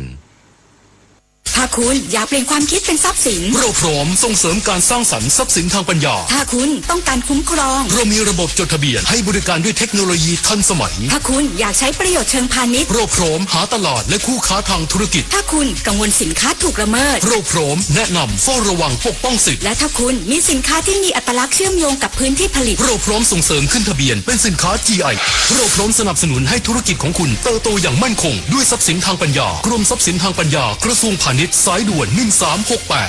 น้ำมันฟรีตั๋วฟรีอาหารเสริมฟรีฟังดูน่าสนใจแต่ระวังของฟรีเหล่านี้อาจเป็นกับดักของมิจฉาชีพใช้ของฟรีเป็นเหยื่อล่อหลอกให้แอดไลน์ชวนทำกิจกรรมหรือลงทุนต่อสุดท้ายต้องโอนเงินเพิ่มถอนไม่ได้แล้วบล็อกหนีเงินหายเกลี้ยงบัญชีจำไว้ให้ขึ้นใจของฟรีที่ต้องแอดไลน์นั่นคือมิจฉาชีพ 100%รู้ทันกลโกงรู้ทันโลกออนไลน์ปลอดภัยแน่นอนกลับมารับฟังข่าวในช่วงที่2ครับท่านผู้ฟังครับในช่วงที่ต้นทุนพลังงานและราคาน้ำมันปรับตัวสูงขึ้นอย่างต่อเนื่องภาคการขนส่งย่อมได้รับผลกระทบเป็นอันดับต้นๆซึ่งบริษัทไปรษณีย์ไทยที่มีเครือข่ายครอบคลุมทั่วประเทศได้มีแผนรับมือเพื่อคงประสิทธิภาพการขนส่งให้รวดเร็วและคุ้มค่าติดตามรับฟังรายละเอียดเรื่องนี้จากนางสาวปิลันธนีสุวรรณบุภาประธานเจ้าหน้าที่บริหารสายงานธุรกิจและการตลาดบริษัทไปรษณีย์ไทยจำกัดสัมภาษณ์โดยนันทภัทรแสงตุ้มครับค่ะจากสถานการณ์ความไม่สงบในตะวันออกกลางส่งผลกระทบในหลายด้านโดยเฉพาะด้านพลังงานค่ะไปรษณีย์ไทยในฐานะที่เป็นหน่วยงานหลักด้านการบริการส่งพัสดุและขนส่งสิ่งของระดับประเทศได้รับผลกระทบต่อต้นทุนของไปรษณีย์อย่างไรบ้างคะก็เป็นปกตินะคะพอค่าน้ำมันขึ้นเราส่งไม่ได้อะไรประมาณนี้ปลายทางก็ปิดอะไรเงี้ยความล่าช้ามันก็เกิดเราอาจจะต้องเปลี่ยนเส้นทางใช่ไหมคะอาจจะบินตรงก็เป็นบินอ้อมหรือว่าเปลี่ยนแผนการขนส่งอะไรประมาณนั้นก็ต้องยอมรับว่ามีผลกระทบค่ะค่ะที่คุณปิลันธนีบอกว่าได้รับผลกระทบอยากทราบว่าต้นทุนด้านพลังงานน้ำมันเพิ่มขึ้นมามากน้อยกี่เปอร์เซ็นต์คะต้นทุนก็ขึ้นมาพอสมควรนะคะแต่ก็คิดว่าตอนนี้เราก็ยังรับอยู่ได้ยังยืนราคาอย่างที่เราเคยเป็นอยู่ได้ค่ะแล้วในเรื่องของการเตรียมการรับมือแผนหรือมาตรการทั้งระยะสั้นระยะกลางและระยะยาวตรงนี้นี่ได้มีการเตรียมการอย่างไรบ้างคะเรามีแผนดำเนินการอยู่แล้วค่ะเพราะว่าในทุกวันนี้เราก็มอนิเตอร์เพราะว่าเราทำแผนบริหารความเสี่ยงอยู่แล้วว่าถ้าเกิดสมมุติว่าปลายทางนี้ปิดเราไปไม่ได้นะคะแต่ว่าเพื่อเราจะให้ส่งไปได้เนี่ยเราจะต้องไปทางไหนแทนมันก็จะมีหับอย่างอื่นหรือไปด้วยอากาศไม่ได้อาจจะไปทางเรือหรืออะไรก็ตามแต่นี่ก็เป็นแผนระยะสั้นและอะไรก็ตามแต่ที่มันตกค้างอยู่เนี่ยเราก็พยายามจะดันออกไปให้หมดนะคะอะไรที่ผู้รับไม่รับเราก็จะพยายามคืนฝากส่งนะคะแผนระยะกลางต่อไปของเราคือว่าเราก็คงจะทบทวนในทุกๆวันเนี่ยค่ะว่าโดยเฉพาะยิ่งเรื่องเส้นทางเนี่ยนะคะที่จะไปทำยังไงประเทศที่เป็นปลายทางเอง7ประเทศและประเทศที่เป็นเหล่านี้7ประเทศเป็นทางผ่านเพื่อไม่ให้ถึงปลายทางเนี่ยเราก็พยายามบริหารจัดทางเส้นทางอย่างดีที่สุดเพื่อจะให้เรานำของไปถึงผู้รับให้ได้อันนี้ก็เป็นกลางระยะยาวเราก็ต้องมาดูกันนานว่าสงครามจะยืดเยื้อขนาดไหนถ้าสงครามยืดเยื้อแล้วก็กระทบต่อต้นทุนของเราเนี่ยเราก็ต้องมาพิจารณาดูว่าพันธมิตรของเราว่ายังไงตัวเราเองเราจะร่วมมือกับเขายังไงแต่ว่าก็เรียนให้ทราบว่าเราไม่อยากให้เกิดผลกระทบกับประชาชนจริงๆนะคะอะไรที่เราสามารถจะอับสอบแล้วก็ดูแลแทนได้เนี่ยเราก็พยายามจะบริหารจัดการในส่วนของไปรษณีย์ไทยให้ดีที่สุดค่ะค่ะไปรษณีย์ไทยมองเรื่องของแผนประหยัดพลังงานไว้อย่างไรบ้างคะมีแผนเปลี่ยนจากรถน้ำมันเป็นรถไฟฟ้าบ้างหรือไม่หรือถ้ามีการเปลี่ยนแล้วตอนนี้คิดเป็นกี่เปอร์เซ็นต์ของรถทั้งหมดค่ะค่ะตอนนี้รถ EV เนี่ยเราก็มีอยู่ตอนนี้เราก็เป็นเฟส 1อยู่นะคะเพราะเราก็เพิ่งเริ่มโดยเฉพาะอย่างยิ่งในส่วนของการส่งต่อที่เป็นรถส่งต่อนะคะพวกรถบรรทุกเล็กหรือว่ารถใหญ่ก็จะเริ่มทีหลังแต่ว่าตอนนี้ที่ทำได้มากๆก็คือว่ารถไฟฟ้าที่เอาไปนำจ่ายเพราะว่าไปรษณีย์ไทยเนี่ยเป็นเรื่องของการนำจ่ายถึงบ้านมากที่สุดฉะนั้น last mile ก็เป็นสิ่งสำคัญตรงนี้เราก็เลยเริ่มด้วยที่รถนำจ่ายของพี่ไพรก่อนที่บุรุษไปรษณีย์ก่อนนะคะค่ะแสดงว่าตอนนี้ไปรษณีย์ไทยก็กำลังเริ่มเปลี่ยนผ่านเป็นรถไฟฟ้าแล้วนะคะทีนี้เรื่องของน้ำมันที่ราคาสูงขึ้นในขณะนี้ค่ะตอนนี้ไปรษณีย์ไทยมีการปรับอัตราค่าฝากส่งสิ่งของค่าขนส่งแล้วหรือยังคะอั อันนี้เรายังคิดดูก่อนนะคะเพราะว่าตอนนี้เราก็ยังพอไปไหวอยู่เพราะว่าในส่วนหนึ่งเนี่ยเราก็มีรถไฟฟ้าใช้ทั้งเรื่องของการส่งต่อและนำจ่ายเพราะฉะนั้นเราก็พยายามอย่างดีที่สุดที่จะไม่ให้กระทบผู้บริโภคนะคะแต่ถ้าวันหนึ่งถ้าเกิดสมมติว่าเหตุการณ์มันยังขยายยืดยาวไปอีกแล้วก็น้ำมันก็ขาดแคลนอันนี้ก็เป็นเรื่องที่เราจะต้องมาพิจารณาอีกทีแต่ว่าเราดูเรื่องผลกระทบต่อประชาชนเป็นหลักเพราะว่าเราก็ไม่ต้องการให้มันเกิดผลกระทบนะคะที่ประชาชนจะต้องใช้จ่ายอะไรมากขึ้นตอนนี้ถ้าจะพูดก็คือในประเทศนี้ยังน้อยอยู่แต่ว่าถ้าพูดถึงระหว่างประเทศเนี่ยก็พอสมควรทีเดียวเพราะว่าพอเราส่งไม่ได้ใช่ไหมคะไปปลายทาง7ประเทศที่เป็นประเทศสำคัญอิสราเอลพวกนี้ไปไม่ได้เราก็จะต้องบินอ้อมหรือไม่เช่นนั้นเราก็ต้องเปลี่ยนสายการบินฉะนั้นแน่นอนค่าน้ำมันขึ้นนะคะเพราะว่าทุกสายการบินเขาก็จะบอกเราว่าเนี่ยเขาก็ไม่สามารถที่จะคงราคาอย่างเดิมได้เพราะฉะนั้นที่จะกระทบหนักๆตอนนี้ก็คือจะเป็นระหว่างประเทศก็กำลังทบทวนกันอยู่ว่าถ้าเกิดสมมติว่าพันธมิตรที่เป็นสายการบินของเรา carrier ทั้งหลายก็ไม่ได้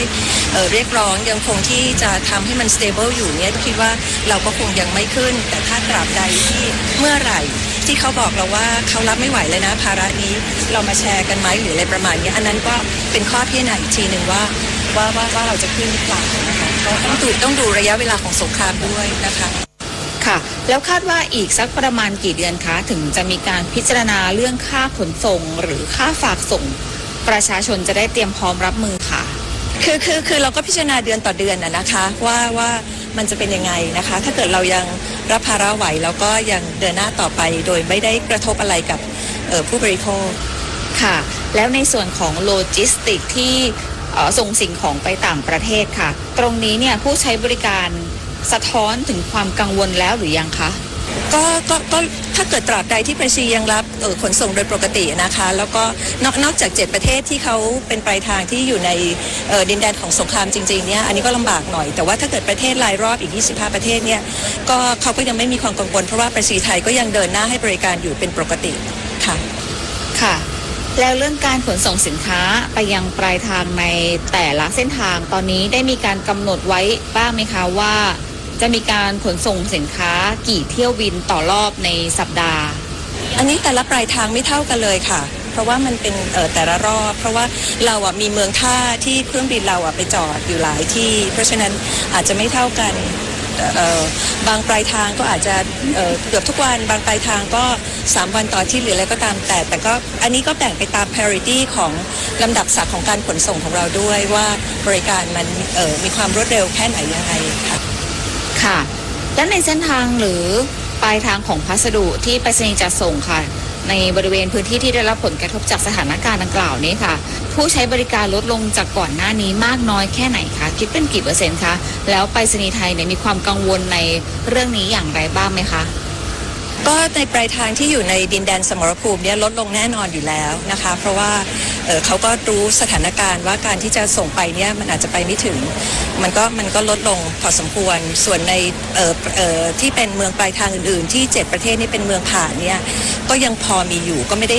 ได้ลดขนาดถึงเป็น significant อะไรประมาณนั้นค่ะสุดท้ายนี้นะคะให้ทางไปรษณีย์ค่ะฝากถึงความเชื่อมั่นในการจะส่งสินค้าหรือจะส่งพัสดุให้กับประชาชนค่ะ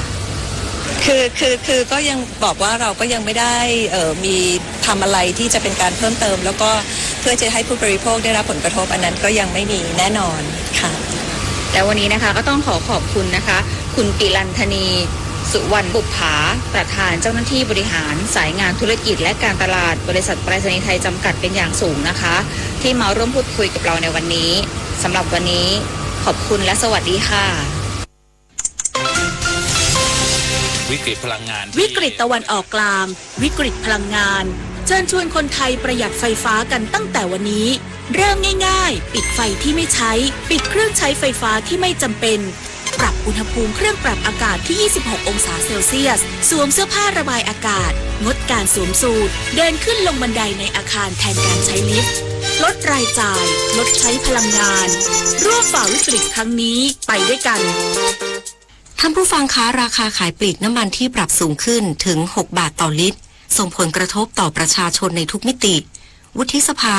จึงได้เสนอให้ภาครัฐเร่งลดผลกระทบค่าครองชีพของประชาชนควบคู่กับการแก้ไขปัญหาเชิงโครงสร้างด้านพลังงานของประเทศติดตามจากรายงานเคาะข่าวเล่าประเด็นค่ะ